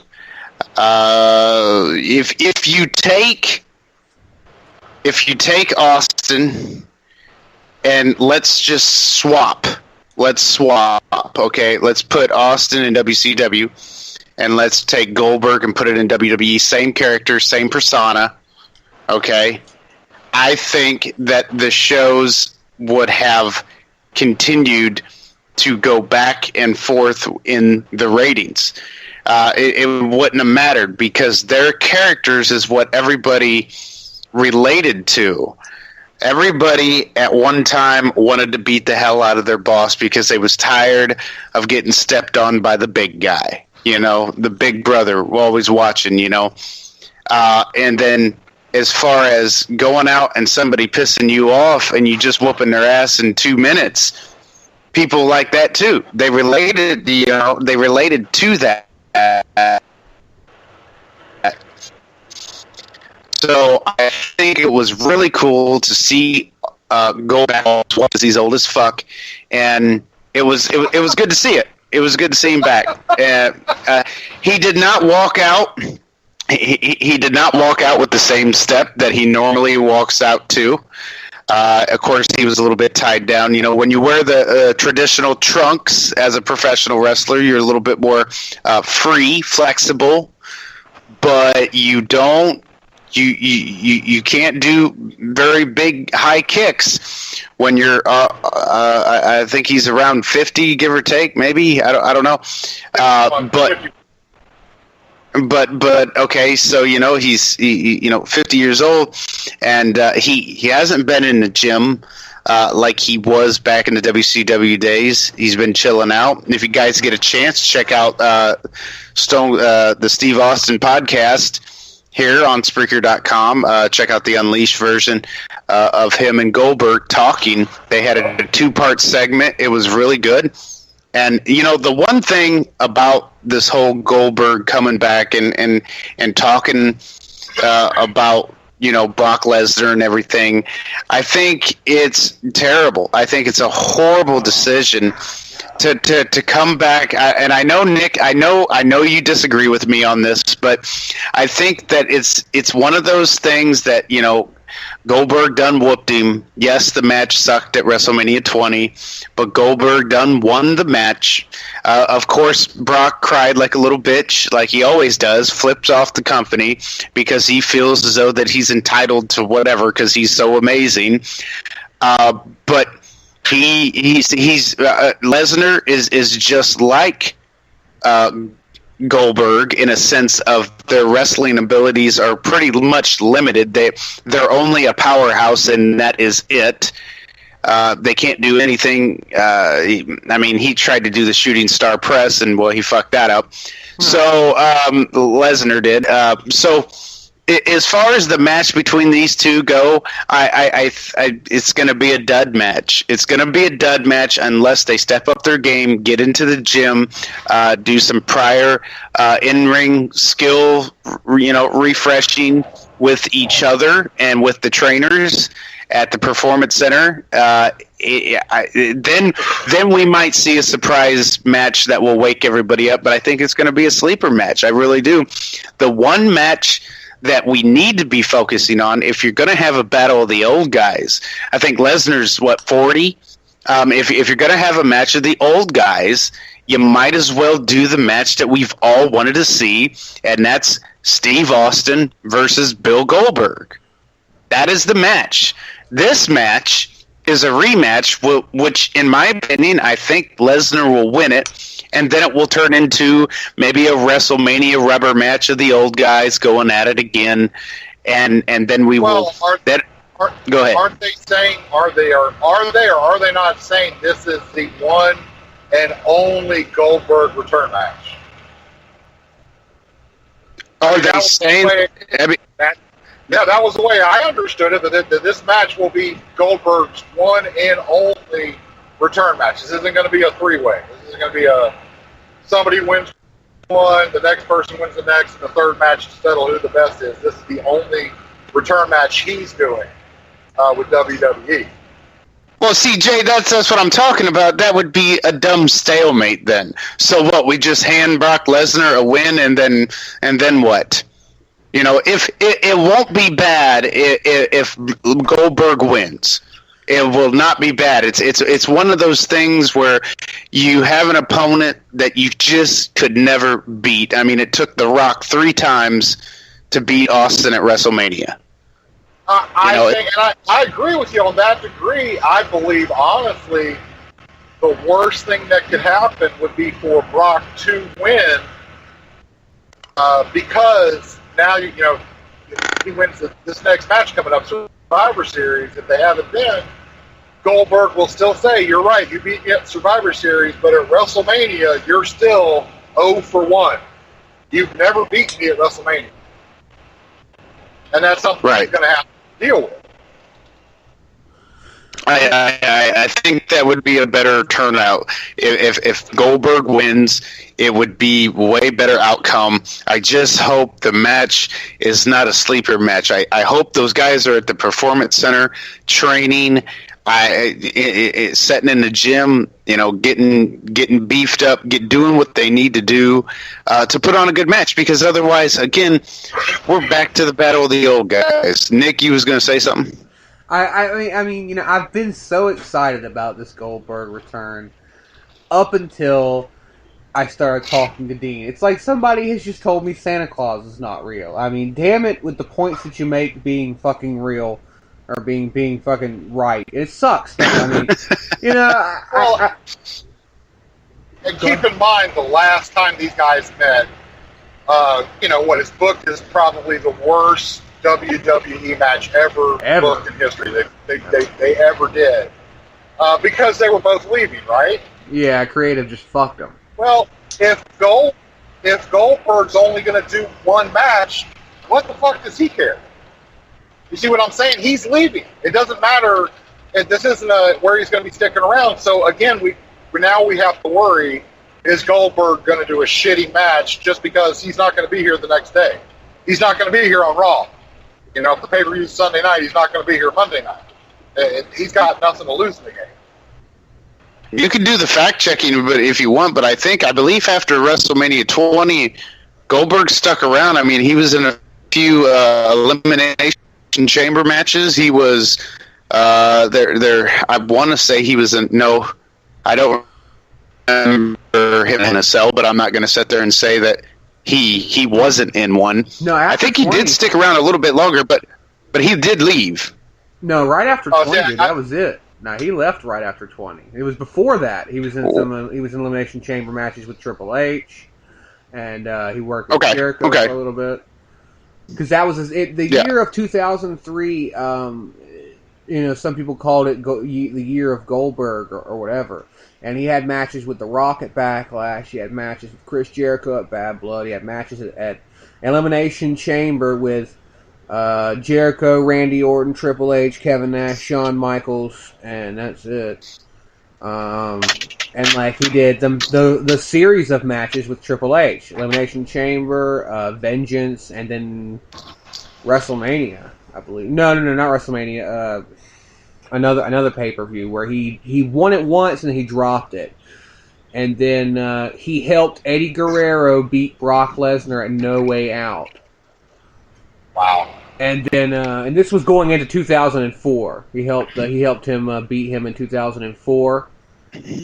And then that was the beginning of the feud. You are right. Lesnar. You are correct. Yeah, I kept up with the 03-04 season of WWE pretty heavy. I do know. I do know in the segment on the Steve Austin show, Unleashed with Goldberg. I was at the gym. I was working out, and when I was listening to it, something hit me that Bill said, and as they're sitting there talking, they're sitting. Austin's trying to talk about these fucking cars that's in his garage, and thing. Goldberg, I totally regret not doing. He goes, me and you never went at it. You know, and it just hit me right there. I was like, you're absolutely right. You're absolutely right. So the jackhammer beat the F5, but could the jackhammer beat the stunner? That's the question. I think it could. I really do. But hold on, before we go into that, we totally forgot. We haven't asked Mike what he thinks about Berg coming back and all this. He's sitting there just listening to us talk. I mean, so go for it, Mike.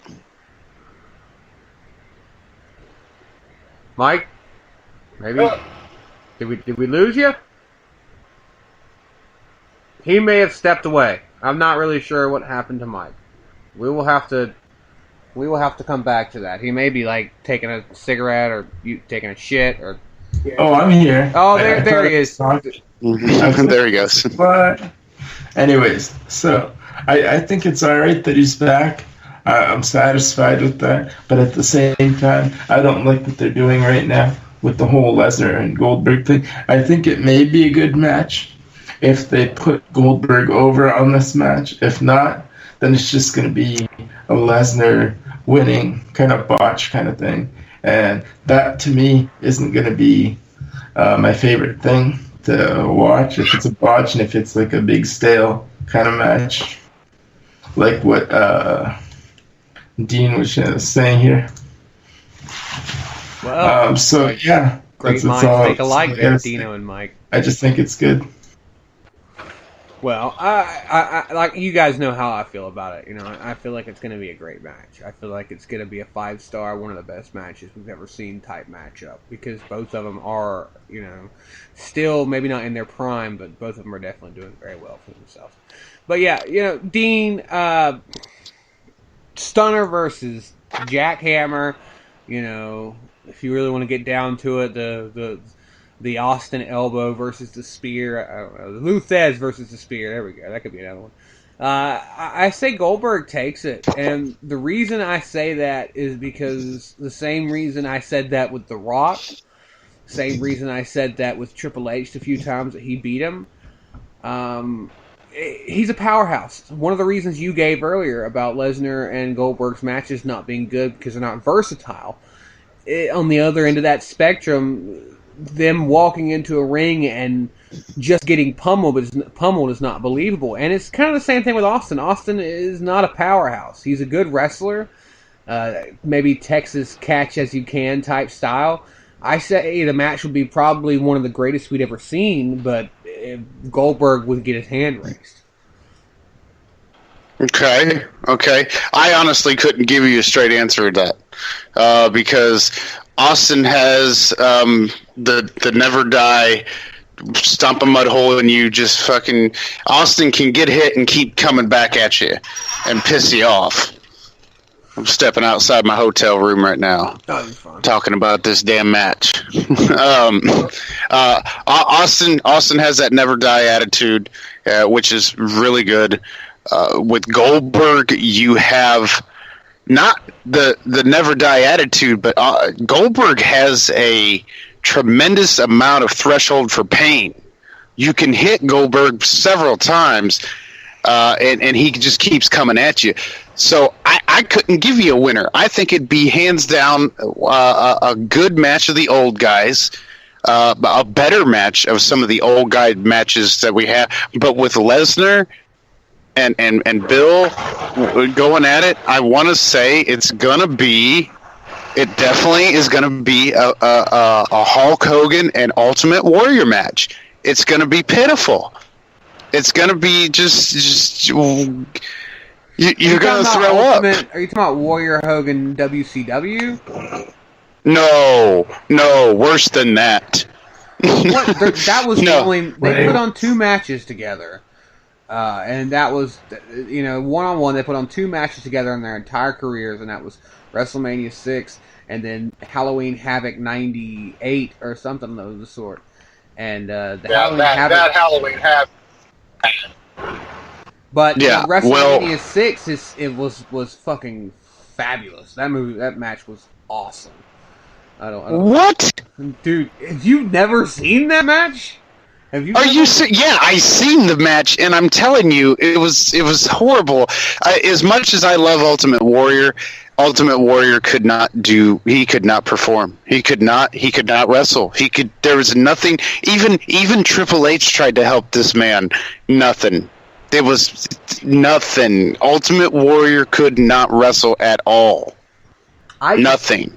I didn't realize that they had legalized heroin in Missouri for you to have such delusions about the Ultimate Warrior.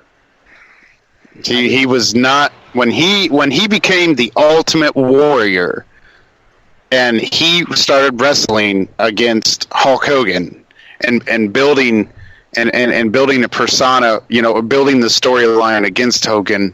Number one, his promos were awesome because nobody had any idea what the fuck he was saying, but they was so cool. Okay?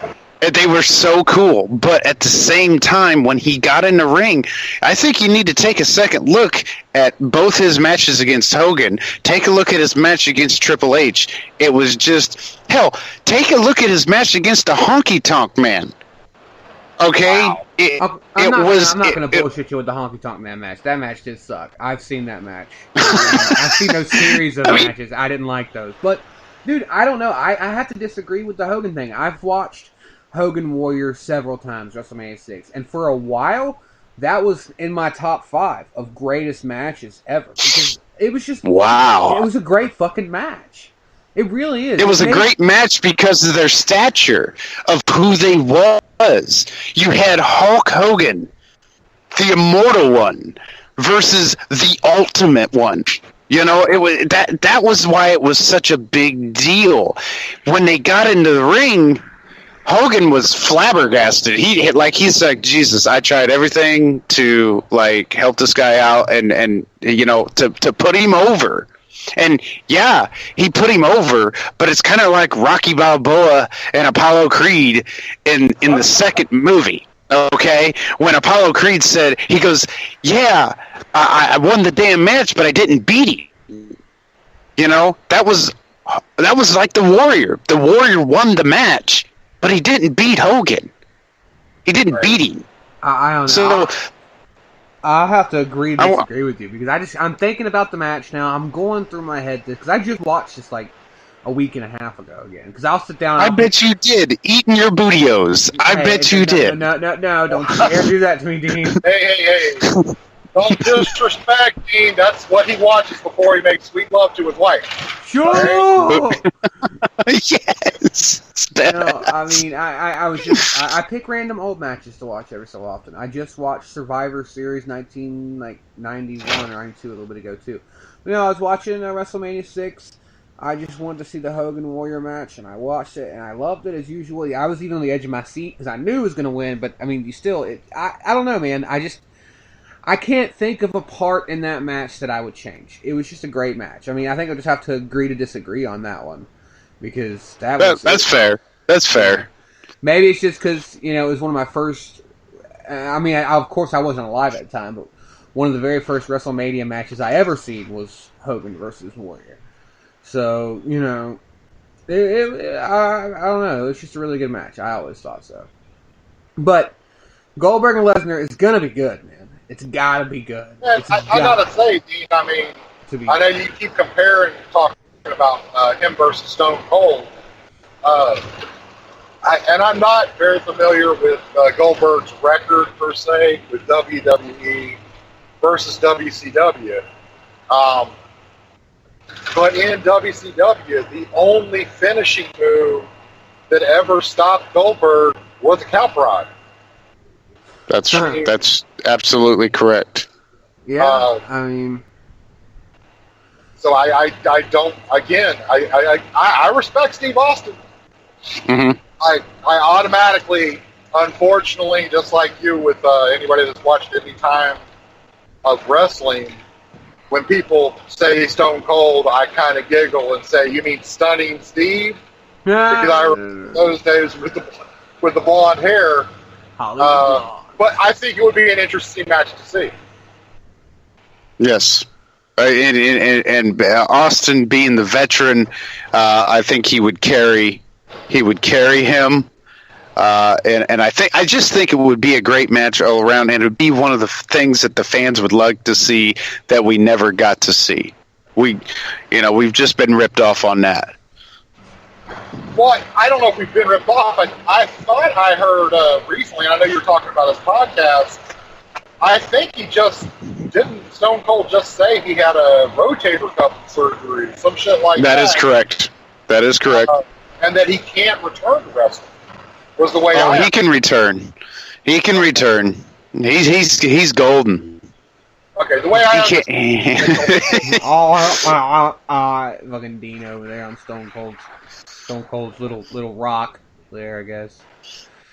I'm the Rock's little rock. I'm the pebble. Oh my! You know what I mean? Like I'm the pebble. I stand for Dwayne Johnson. No, and because see when it comes down to it, yeah, Austin was good. Austin was the next Hulk Hogan and all that stuff. He shattered records in merchandise sales and everything. Austin was a big deal in the late 90s, as Hogan was in the 80s to wrestling.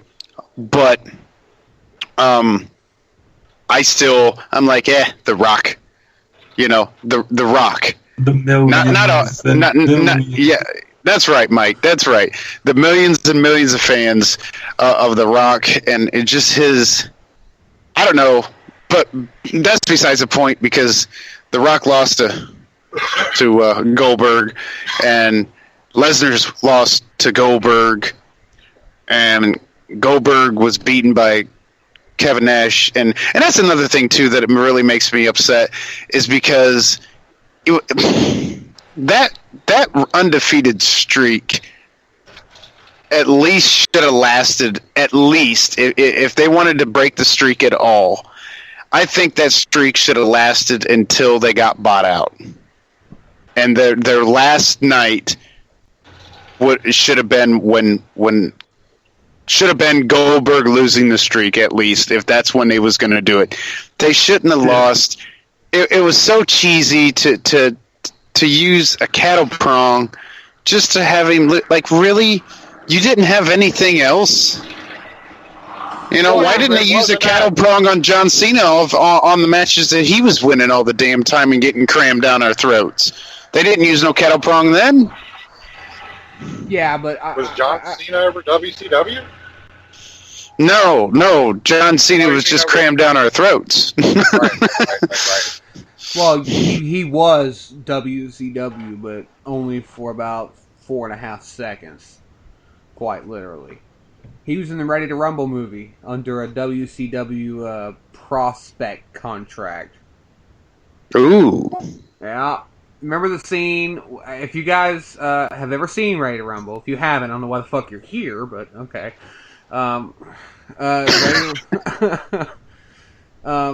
There's a part in the movie where David Arquette and Scott Can or Sean Can go to ask for Goldberg's help as Jimmy King's backup as his tag team partner. Now, as Goldberg he's walking towards another machine, and they stop him, and he turns. In the background, there's a very young, blonde John Cena getting off a Bowflex machine, looks over at the camera, and then walks away. No speaking roles. That was his only. Yeah, well, you know, we saw his speaking role in Trainwreck. He shouldn't have them. Okay, we'll just leave it at that. You know what? As much as people don't, I actually like John Cena as a comedic actor. I think he's hilarious. I really do. Yeah, John Cena can act. That dude can act. Hands down. I will say, you know, and I've grown to like Cena a little bit over the last year or so, because I picked up the best pay-per-view matches of 2015, and I was blown away by some of the stuff that he did with Lesnar and you know, Seth Rollins and stuff, and it was a really good year for him, and I think his wrestling was pretty damn good. So telling you, man, SummerSlam with AJ Styles, that was the best wrestling I'd ever seen from him with his match with AJ Styles. Still, right now, so far, match of the year. That was amazing. He did an excellent job of coming out of the, like, just, no pun intended here, coming out of the closet with some newer moves that he just needs to open that repertoire a little bit. He's already a seasoned vet. You know, he's been in the business for a while. I think what they're doing with him is great. They're not making him champ, but they still have him in the title hunt. Cena needs to face Goldberg. Oh, you know, my God, that would be awesome. That would be fucking awesome. Again, like what you were saying is what you were saying, and I kind of, before the show started, Nick talked with me and him were talking. He was saying what you had said about it not being a good idea with the whole match with Lesnar, because there's no game. What would be the game between Cena and Goldberg? There's no. You have two faces fighting. There's no good versus evil, bad versus good. But it's the fact that they've never fought, and you know, it's not a match we've seen. It's not a part two. It's not a rematch. It's a fresh fight with a guy who was a legend of the sport and a guy who is on his way to being a legend of the sport. You know, John Cena, Goldberg. I mean, can you imagine John hitting the attitude adjustment, aka the fuck you, after 20 minutes of fighting, and he goes for the pin on Goldberg thinking it's over with, 1, 2 and a cunt hair, and he kicks out, and John loses his mind. I mean, can you imagine the matchup that... Well, I was kind of imagining, you know, he hit the attitude adjustment, and Goldberg just pops up.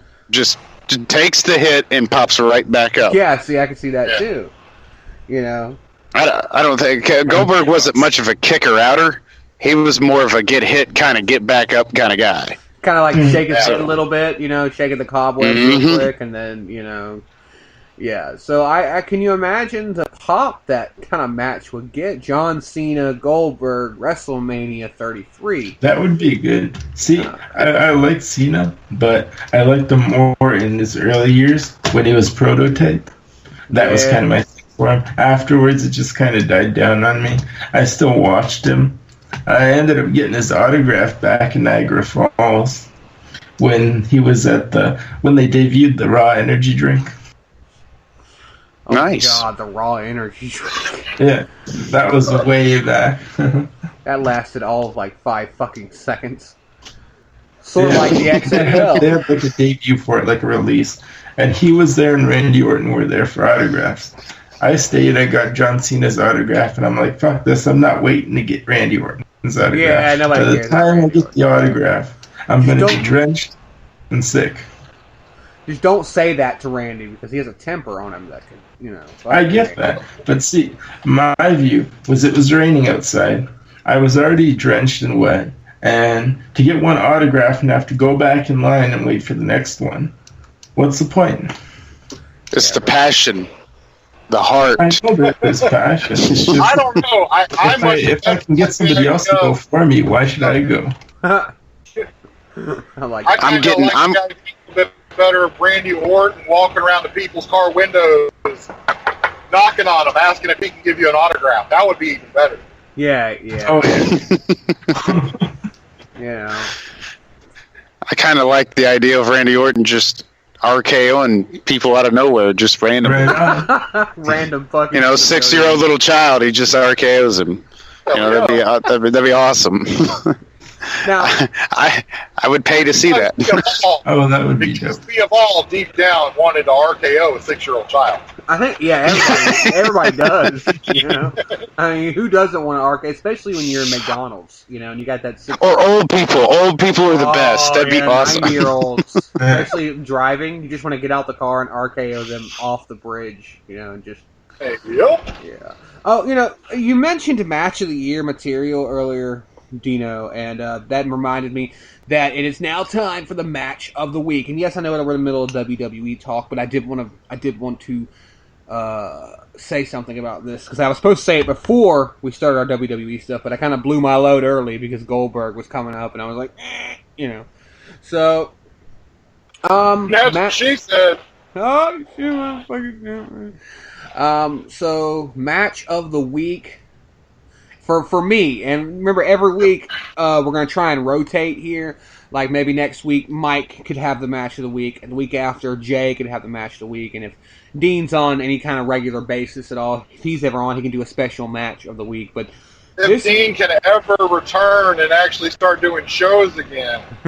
Yes, don't worry, I will be there. I would just like to get a very decent connection so I can do this. Right? Well, that So Missouri internet, it's not fucking Missouri internet. yeah. I'm running 100 megs. I'm running 100 megs now in Indiana. So Like once a I get laid website? off and I'm actually, you got to understand, I'm paying for 2 homes right now, and I can't really stick around for the 100 megs. So, I have to do with hotel internet the best I can. Yeah, I know you have to do the best you can. But Dino will be back as soon as he can. We know you guys miss him here on Exit 92, but he is still doing stuff when he can on his channel, so make sure you check that stuff out. But no, match of the week, and I would dare to say match of the year, in my opinion, Noam Dar versus Jay Lethal at Built to Destroy for the ROH title. And let me tell you what, that match was absolutely phenomenal. If you haven't seen it, check it out. It's on the WCPW YouTube. But that is the Big Bad Boo Bears match of the week for 10/19/2016. Nice. Yeah, it was just a great match. I mean, you really needed to check it out. I'll have to check that out. I'll have to look at Jay Lethal. He did one of the greatest. No, it wasn't him, was it? When he did the He did. Yeah, he did that. That was a really good one that he did. But when he was in TNA and he did it to Ric Flair, Ric Flair's character to Ric Flair. It was hilarious. It was awesome. I had never seen when he did an elbow drop on his sports coat. That was pimp. From what I gather, a lot of the people who wrestle and say he does one of the greatest figure 4 leg locks in the business. Jay Lethal does. He does a real. Oh, nice. Yeah. From what I gather, a lot of people say the same thing about Brett. Whereas Sting was the first one to use the Scorpion Death Lock in the U.S. They say that Brett does a real tight sharpshooter, and you feel it. You really feel it in the lower back. They don't play around with those submission moves. But no, speaking of Sting, and we talked a little WCW and Goldberg's return and everything. We're going to try and get to some Raw results at the very least before the end of the night. I wanted to ask you, Dean, I need to get you back on, because I remember on one of the last WWE talks that me and Sean were able to do with you on, you wanted to come on and rebook WCW's return. Oh, yeah. I Yeah. Yeah, we don't have time to do that tonight, but I want to get you I forgot about that. Yeah. You need to send me a text message so I remember that shit. I want to get you That's on good to do shit. it. Because I know how good you are at booking stuff. I mean, not as good as me. I mean, I booked Oh, Stone Jesus, Cold. come on. I booked Stone Cold into the NutriBullet Club, okay? You know how hard that was? I did it, though. Did you say the new Bullet Club or the NutriBullet Club? I said the NutriBullet Club. Oh, my God. Oh, my God. Yeah, that was... I think I remember that a little bit, and that was just... Wow. Like, I don't even know how you did that. Like, it was... Nobody believed you. Nobody believed you. They believed me. Big shout out to Sean B, man. Don't know where you are, don't know what you're doing, but hopefully you can come back really soon and be on Exit 92 Radio, because just ain't the same without you got to keep your seasoned vets. Yeah. So because Dino Mac has no faith and Nick Sullivan running the WWE. Thank you for that. I wouldn't say that, but okay, we can go with it. It sounded good. It's quite convenient. I mentioned the NutriBullet Club, and he's like, "Yeah, I just want to send a shout out to Sean B. Please come back soon. We need some more of your horrible picks to save this fucking show." Oh Jesus! But the horrible picks were funny as hell, though. Yes, they were. My God, those picks. Some of them were just absolutely horrific, but damn it, the crowd they made the dog gag. Yeah, they did. They made the dog next door gag. What are you talking about? But no, it was he had some really great moments. So he's going to try and get back here in the next month or so. He's just taking a break, taking some time off. Those vets got to have their time off. Yeah, well, this vet right here just has to have the right internet connection. So I'm going to be doing a show tomorrow, and I got to do it from my truck because I can't do it from my hotel room. I got to go outside. So remember, all you Dino fans who are listening in, to check his show out tomorrow. Thirsty Thursday, I believe, is what it's called. Yeah, tomorrow's going to be Thirsty Thursday. It's the first episode of Thirsty. No special graphics. It's just going to be the show called Thirsty Thursday, and I guarantee you it's not a drink that you're going to want. But, so, Raw and SmackDown this past week were quite eventful. Side question real quickly. You don't mind, Nick? Go ahead. What is the policy for WWE now? For matches? What is their blood policy and things of that nature? I'm actually not sure what you're talking about. What do you mean blood policy? Like their drug tests, or? Well, no. I mean, like, if somebody gets cut during a match, do they stop the match? Is that going to be? I don't think so. I mean, Vince McMahon did ban cutting. He did ban cutting, but as far as an accident happening, so far I've seen an increase of them just letting the match go. Whereas, maybe 6 months ago, they stopped the Samoa Joe match because he got busted open, and you hear the fans, let him fight, and I mean, it was stupid. It was really stupid. So here lately, they've just been letting them go. So hopefully that that blood policy has lightened up a little bit, and because I mean, with WWE giving them a new taste of realism, they're going with realism now. That's kind of new. I kind of like it. SmackDown and Raw with the ratings. Doing really well. I've missed a few SmackDowns and a few Raws, but it's only because of work. So hopefully, Jay, they stick with what they're doing and let this go.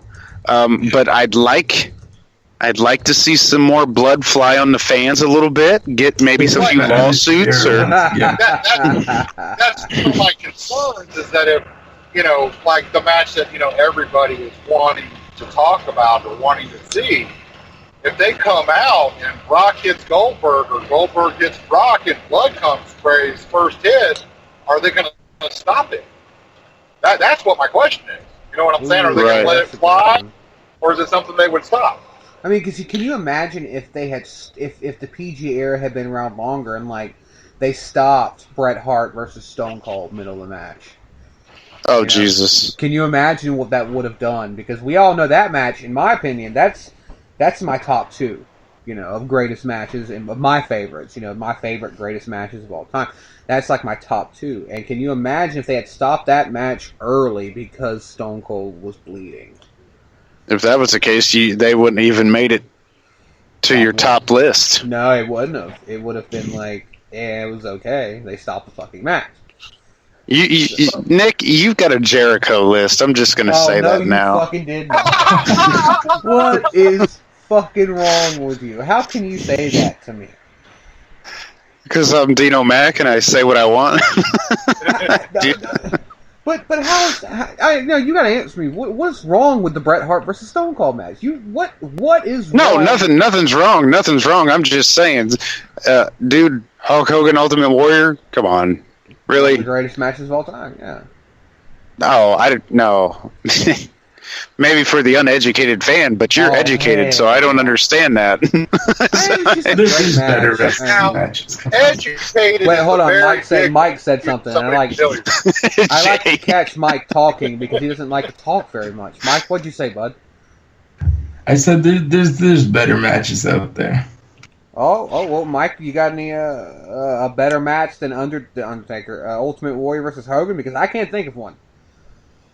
There's lots. Like if you look at Shawn Michaels and Undertaker, there's a good match. Boom. Yeah, that was a good match, but I don't. Oh wait, Nick, does that sounded like a broken record right there, didn't it, Nick? Oh my God, Mike, me and you are on the same page, brother. Good job. What about the Sid Vicious match where his leg breaks? I don't wish that on anybody. Just saying. I've Except watched maybe that my match boss. one time and would never watch it again. Oh. By the way, in my universe mode right now, which I'm going to try and turn that into a segment with guest people who have WWE 16 coming on and talking about their universe modes going on their rest. I think it'll be interesting. But right now, D-Generation X is defending their WWE World Tag Team titles against the New Day on Raw. New Day rocks. Yeah, they're getting their ass handed to them right now. It's actually old Shawn Michaels and 2016 Triple H. So, well, you know who's going to win that match. Yeah. What, you got him with the suit? No. He's got the haircut though. He's got the haircut. Oh, nice. I think he looks good with the haircut. I don't know. I like the haircut better than I do his long hair. He always looks like a wet. Well, it took a little bit to get used to. We was all used to seeing Triple H with the long hair, but when he did the corporate look, it was like, now it's like makes sense. Doesn't it? Oh, yeah. And they just won, by the way. 1, 2, 3, middle ring. I'll never forget when Undertaker took off that hood and his head was shaved. I was like, oh shit, he's ready for war. Yeah, I actually remember that, I can still remember when Undertaker was showing up on SmackDown during the 18-0 Randy Orton campaign. a while back. That was some good wrestling. I mean, Randy Orton and Undertaker put on a hell of a fucking show. That was a great WrestleMania. I mean, it wasn't a great WrestleMania. The rest of the WrestleMania was kind of shitty, except for the Angle Shawn Michaels match. But that match was good. I have a 2-disc set of WrestleMania 22 or 3. It was the one at WrestleMania in Hollywood. And I lost the second disc. I didn't really care that I lost the second disc because the last 2 matches, Cena versus fucking JBL and Batista versus Triple H, were absolutely fucking sleeper matches. Like, I literally, I'm not exaggerating, I mean, I was watching it in the middle of the day, I literally fell asleep during the JBL Cena match. Agreed. What's the big deal with The Undertaker?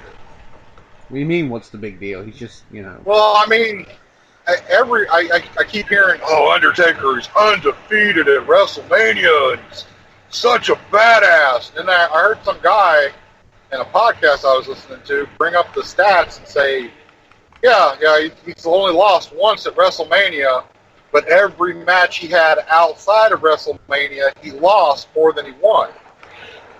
So technically he was a shitty wrestler outside of WrestleMania. I don't know. No. No, Undertaker. Check that. No, Undertaker did lose, and he also won. But I mean, it was a win-lose kind of. He lost more than he won, is what they were saying. That if he outside, he lost 7 and won 3. It was one of those. It was like the stats were staggering that he lost more than he won. Well, I wouldn't classify him as a shitty wrestler, though. I mean, because he had some in-ring ability ever since he showed up. I mean, he was good. That's why a lot of wrestlers respect him. But they're actually based it off of WrestleMania. Yeah. I mean, that kind of does suck because I do believe that is true. I think he did lose outside of WrestleMania. I think he did lose more than he won in matches and house events and stuff. You know, stuff like that. That does kind of suck. It's like.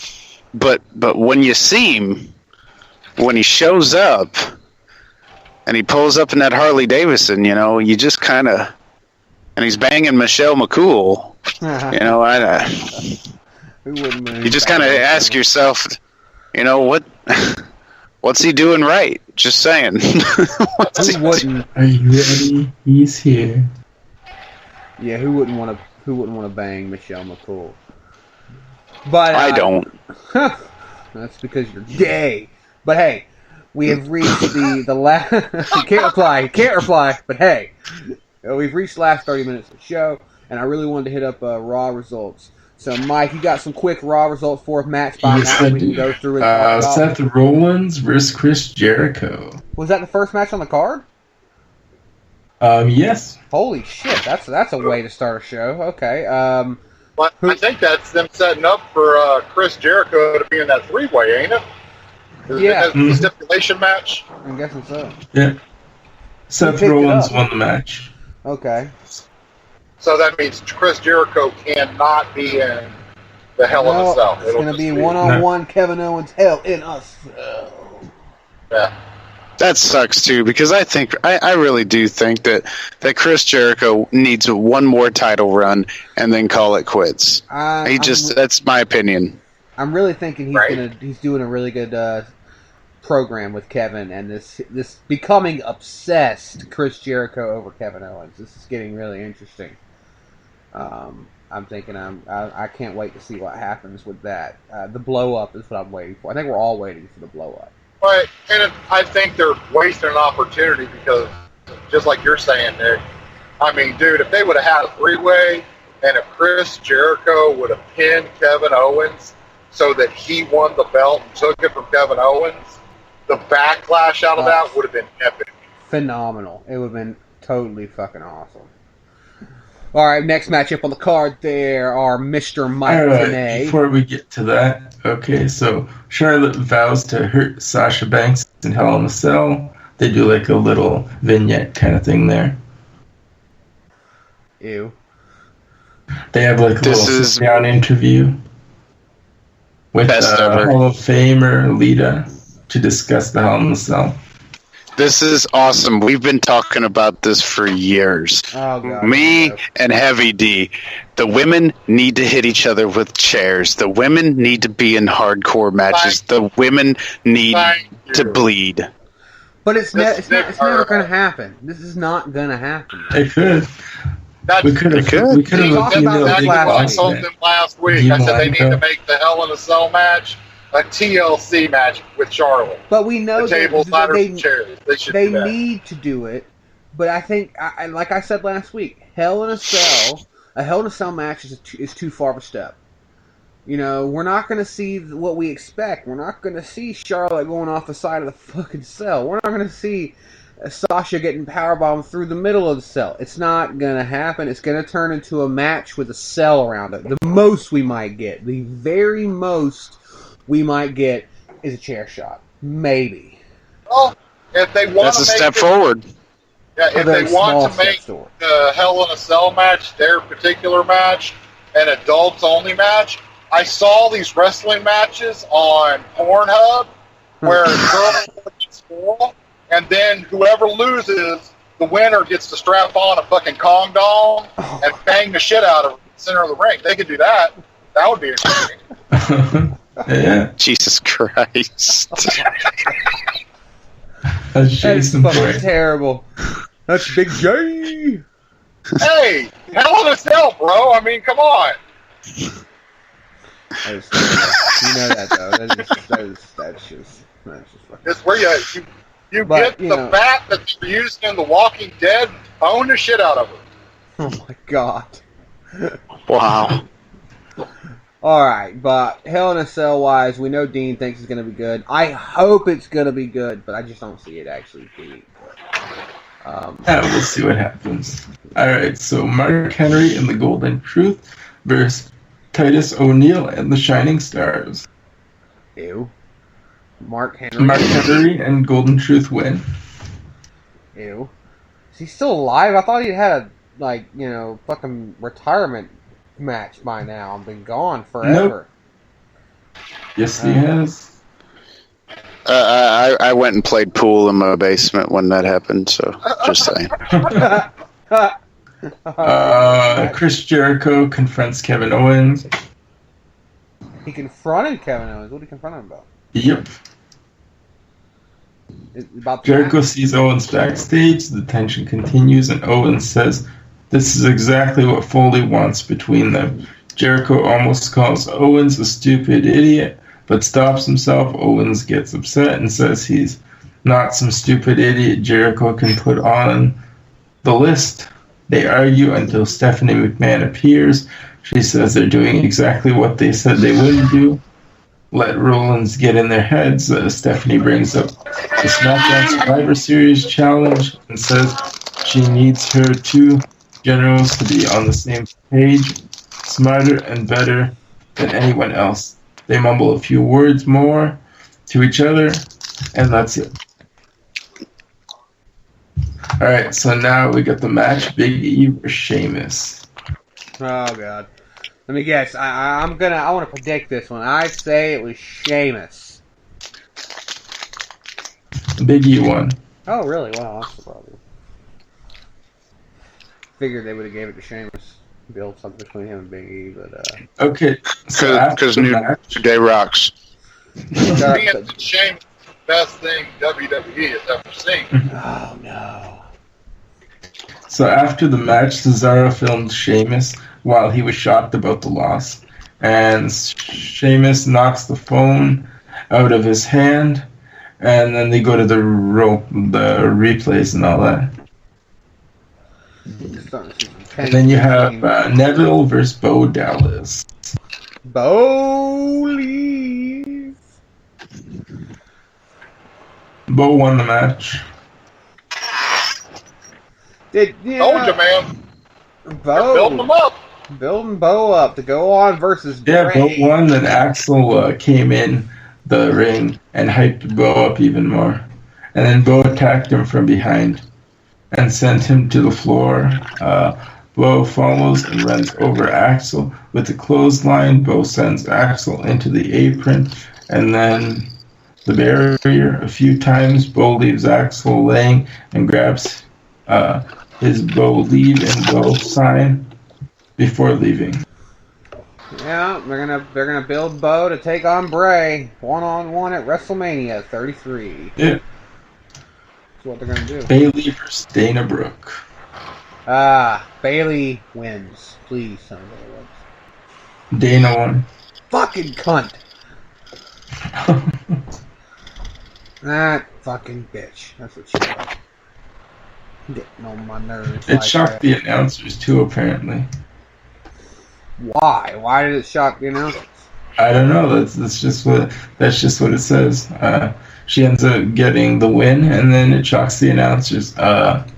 But moving along now to the big stuff here. Paul Heyman issues a final warning to Goldberg. Don't piss Brock off. You don't want to piss Brock off, Bill. Yes, you do.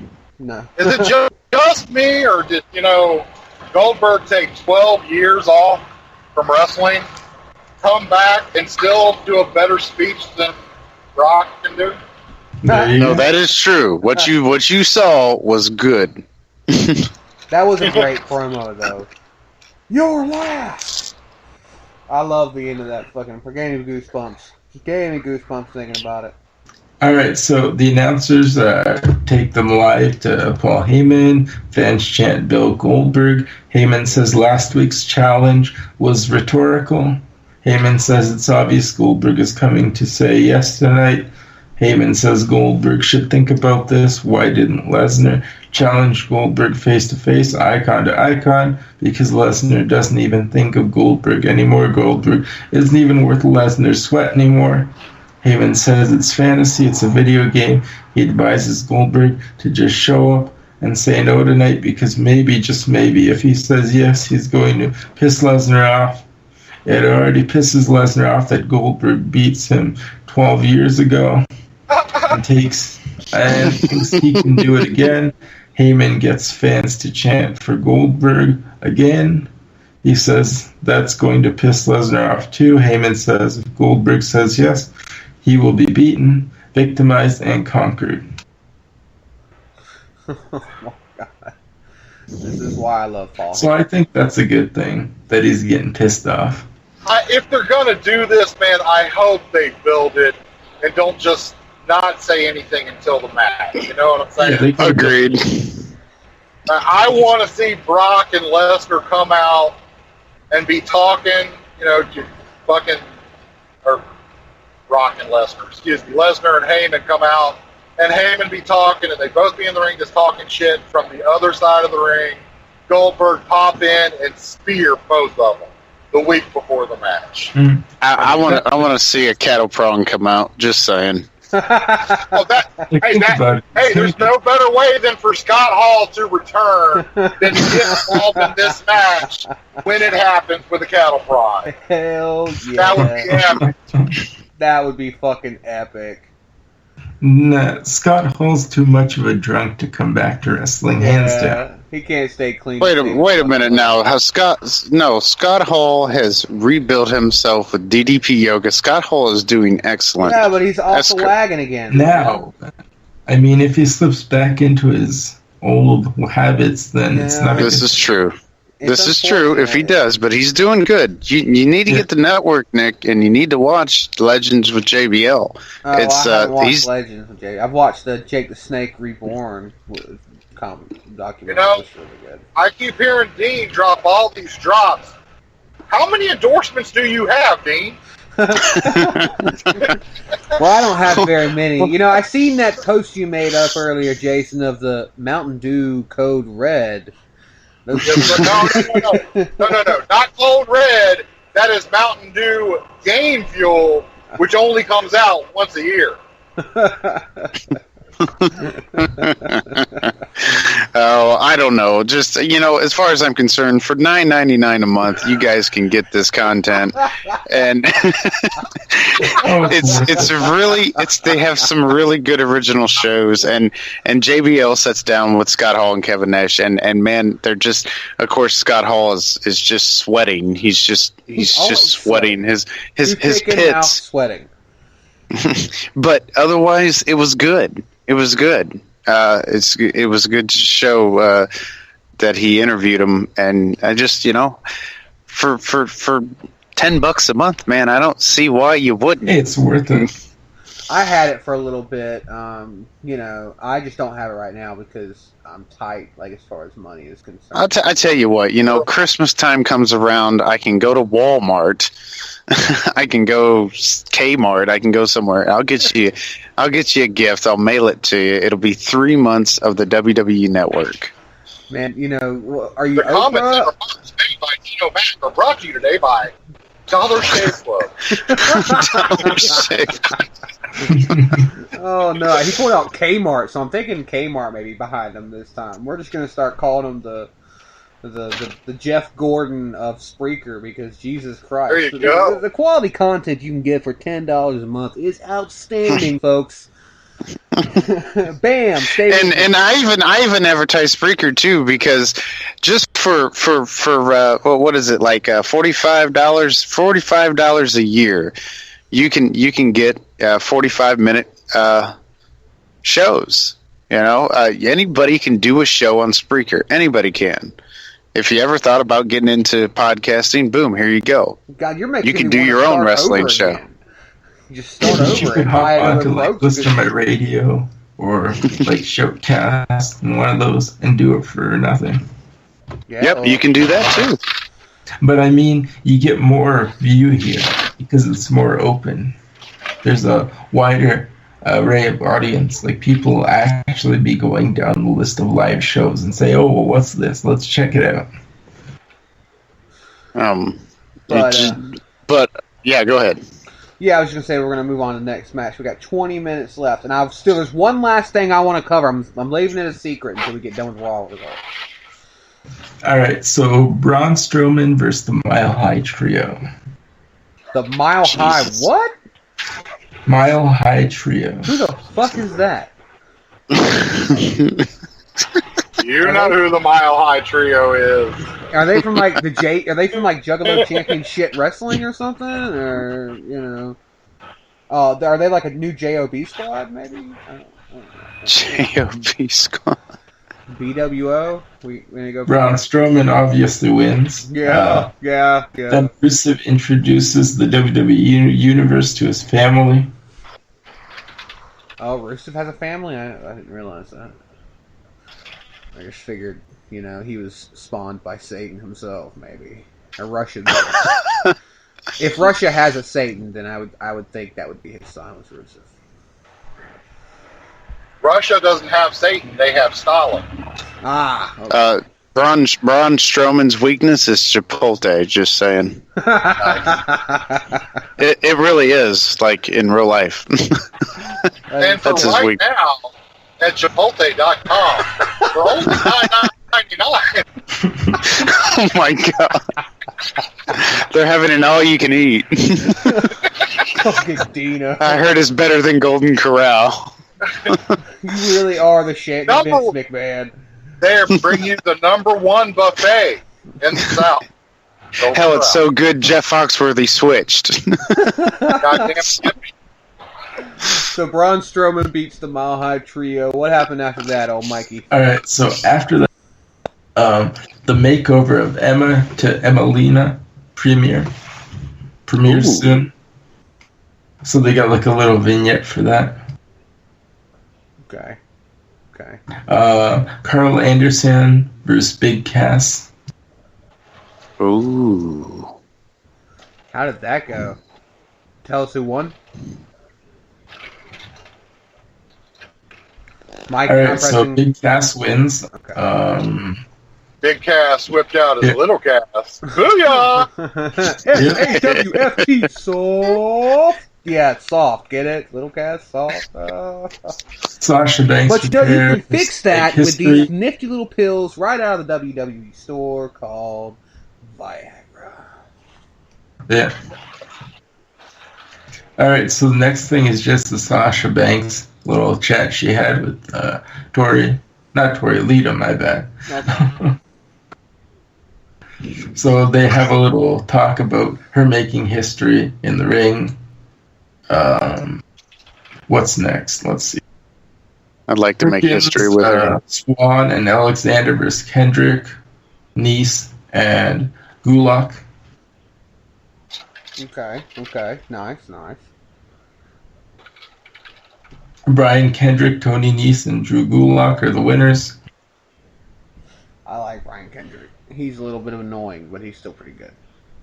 Yeah. Mick Foley proposes a huge match for next week on Raw. Which is?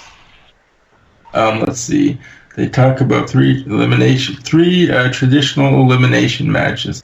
Survivor Series. Stephanie wonders what tricks Foley has up his sleeve for next Monday. Foley proposes Jericho versus Owens versus Rollins for next week's main event. Stephanie loves the idea. That could be a really good match. Let's try and catch that Monday night. Oh, definitely. I really think they're going to give it to Jericho, though. I will say I think they're going to give it to Jericho. You would? I think if I was booking, I'd give it to Jericho. It's gonna. That would be a bad idea. I think it's either him or Owens for me. Yeah, I wouldn't give it to Damn, Rollins. Nick. How does that Jericho juice taste, Nick? Oh no! Damn it! Don't do this to me. God damn. Come on, where's your list? Sure. By the way, just in my universe mode right now, because I have a match going while we do the show. It's the Nation of Domination versus the Heenan family. Khan Mustafa and D'Lo versus Andre the Giant and Rick Rude. Number one contendership for the WWE Tag Team Championships. So I just thought I'd keep everybody informed. It's a pretty good matchup so far. I've been going for 15 minutes. Anyways, Mike, if you want to continue on. Alright, so basically they do the little vignette with Goldberg and his little comments that he made last week for Paul Heyman, ESPN, all that. Yeah. Okay, so Goldberg says he then thought maybe he has one more ass-kicking left in him, one more badass spear, and one more devastating jackhammer. Goldberg says not only does that mean Lesnar is next, most importantly it means Lesnar is last. Lesnar tosses Mike and comes back to bring his son over the barrier for the celebration. His son goes back over and continues greeting fans as the Goldberg chants continue. Goldberg hits the stage and raises his arms before walking back to the back, and it says Raw goes off air. So that was it. So basically he just made little few statements there, and Heyman was there. Well, that is fucking awesome. It was a great Raw, I think. Not the best in the world, especially with the Mile High Trio / JOB Squad / BWO. But, I mean, it was a pretty good Raw, it sounded like. I didn't get to see all of it really myself. I've seen like a little bit in pieces. But I recorded it, played pool, and then come up when Goldberg was going live. Yeah. All right, so with the last 15 minutes of the show, I want to talk about the phenomenon that is James Ellsworth. Now, if you have not heard of James Ellsworth, Jesus Christ, I know, Dean. I already know how you feel about this, and I don't even have to ask you. But James Ellsworth was a jobber that was put up against Braun Strowman in the first week of this jobbing Strowman thing, and for some reason he got over, and people have just loved him, and so they actually put him in a feud with AJ Styles. And, I mean, they put him in a feud with AJ Styles to the point where he had a title match against AJ Styles last Thursday. Dean was the referee. Then they had a title match last night, or today's Wednesday? Yeah, last night again with AJ Styles. 2 times in a week, and he beat AJ Styles twice, but by disqualification, so he couldn't keep the title. Two things comes to mind when I think James Ellsworth has won 2 times over the World Heavyweight Champion of WWE. Number one, this is a very interesting storyline and feud. I wonder where they're going to go with it. Number two, he has 2 more wins than Sting does in WWE, which is absolutely fucking disappointing, but I digress. James Ellsworth, people, with the no-chin music as his finishing maneuver. I shit you not. It was awesome. He almost had that title. That was the best kick out I've seen in a long time. Okay, so let me ask you, Dean. I was sure that you were going to hate this whole thing, but are you a fan of Mr. Ellsworth? Or? No, I don't even know who this guy is. I just watched him wrestle last night. It was kind of pitiful. I don't know what they're doing, but SmackDown's whole persona is giving people a chance that normally wouldn't have a chance.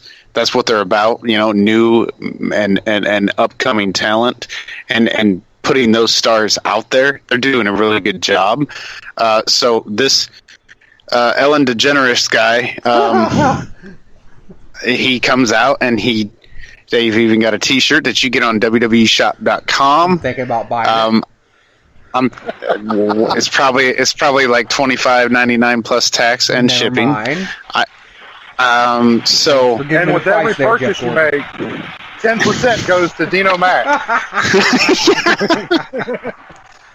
But I did that because of Jay. I just want you to know that, Jay. I said that because... but yeah, I mean, I don't know. I'm kind of ho-hum about it because I really didn't know the guy until last night. So it's like, whatever. I don't know why they're going with this dude out of nowhere. I mean, I kind of get it, but I kind of don't. I'd rather they just let him get hit by a train and just continue with what they was doing in the beginning with the realism on Talking Smack on the network, because that show is starting to be pretty good. Well, do you think, though, that after seeing what you've seen last night, do you think there's ever... I mean, Ellsworth is obviously getting over right now. I mean, that's obvious. But do you think there's ever going to He's like a Eugene. Yeah. I mean, except we're not making fun of the retarded. I mean, so... That's not... I can say that, I really think that he's a great wrestler and not feel guilty because his character is a retard. Or that I just have retarded 3 times now.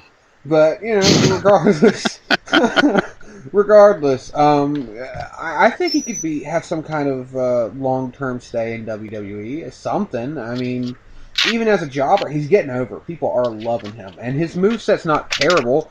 I mean, I've watched a little bit of his wrestling, and obviously he's a jobber, and he wouldn't ever be a champion. I mean, come on, I'm not going to be dumb, but it'd be kind of cool to see him on the roster for a while. I think they could do something with him. No, maybe. We will have to see. If Sting can get a contract with WWE and never match, so can this guy. I hate you. I hate you so fucking much right now. But everybody, it is about time to say good night. It is 11 o'clock Eastern Standard Time. I don't know what time it is in Missouri for one last thing. There. Go ahead. Alright, so one last thing here. Well, 2 things. Alright, so that whole train comment there made me think about Albert. Oh my god, yeah. Alright, and the 3 wrestlers, the Mile High Trio, 2 of the wrestlers are in the Denver promotion Rocky Mountain Pro Wrestling. And the other Denver wrestler, his name is Johnny Proof. He's from New Era Wrestling. He's the current champion there. That's pretty cool. Are they an actual trio there at the place, or is it just yeah, they're actual wrestlers. They're like a trio. Oh, okay. That's pretty cool. Was that the 2 things? Did you have another thing? Yeah, that was it. That's all. Oh, okay. I just wanted to fill you in because you were wondering who they were. Well, I do appreciate that for sure. Thanks, man. And Mike Tenay with the fucking information highway. Because he is the shit when it comes to getting us what we need to know when we need to know it. So thank you there, Mike, for getting us the info. I do appreciate it. And we got Mike Tanay. We call him Mike Tanay now because, you know, I remember watching WCW old shows, and every time somebody needed to know something, Mike Tanay was right there to say, yeah, I seen a match with him back in 1985 in a AAA promotion in the middle of New Mexico, and just goes to the details, you know, and Mike tonight has just reminded me of Tanay in every way, shape, or form. So, most deaf, he is Mike Tanay. And if anybody was the Dusty Rhodes of the group, I'd have to give that to Dean, advertising everything he can at any moment he possibly can. I see that in him. I also see a little bit of Jimmy Hart. Oh, I can see Jimmy Hart for sure in Dean. Yeah, mouth of the South. Yeah, I definitely.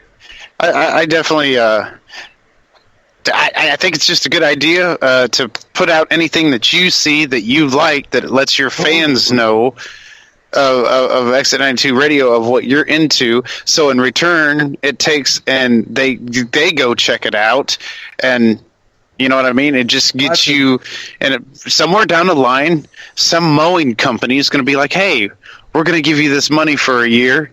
And we'd like you to advertise for us on every podcast you do. And you know what? Boom. There. That's how it starts.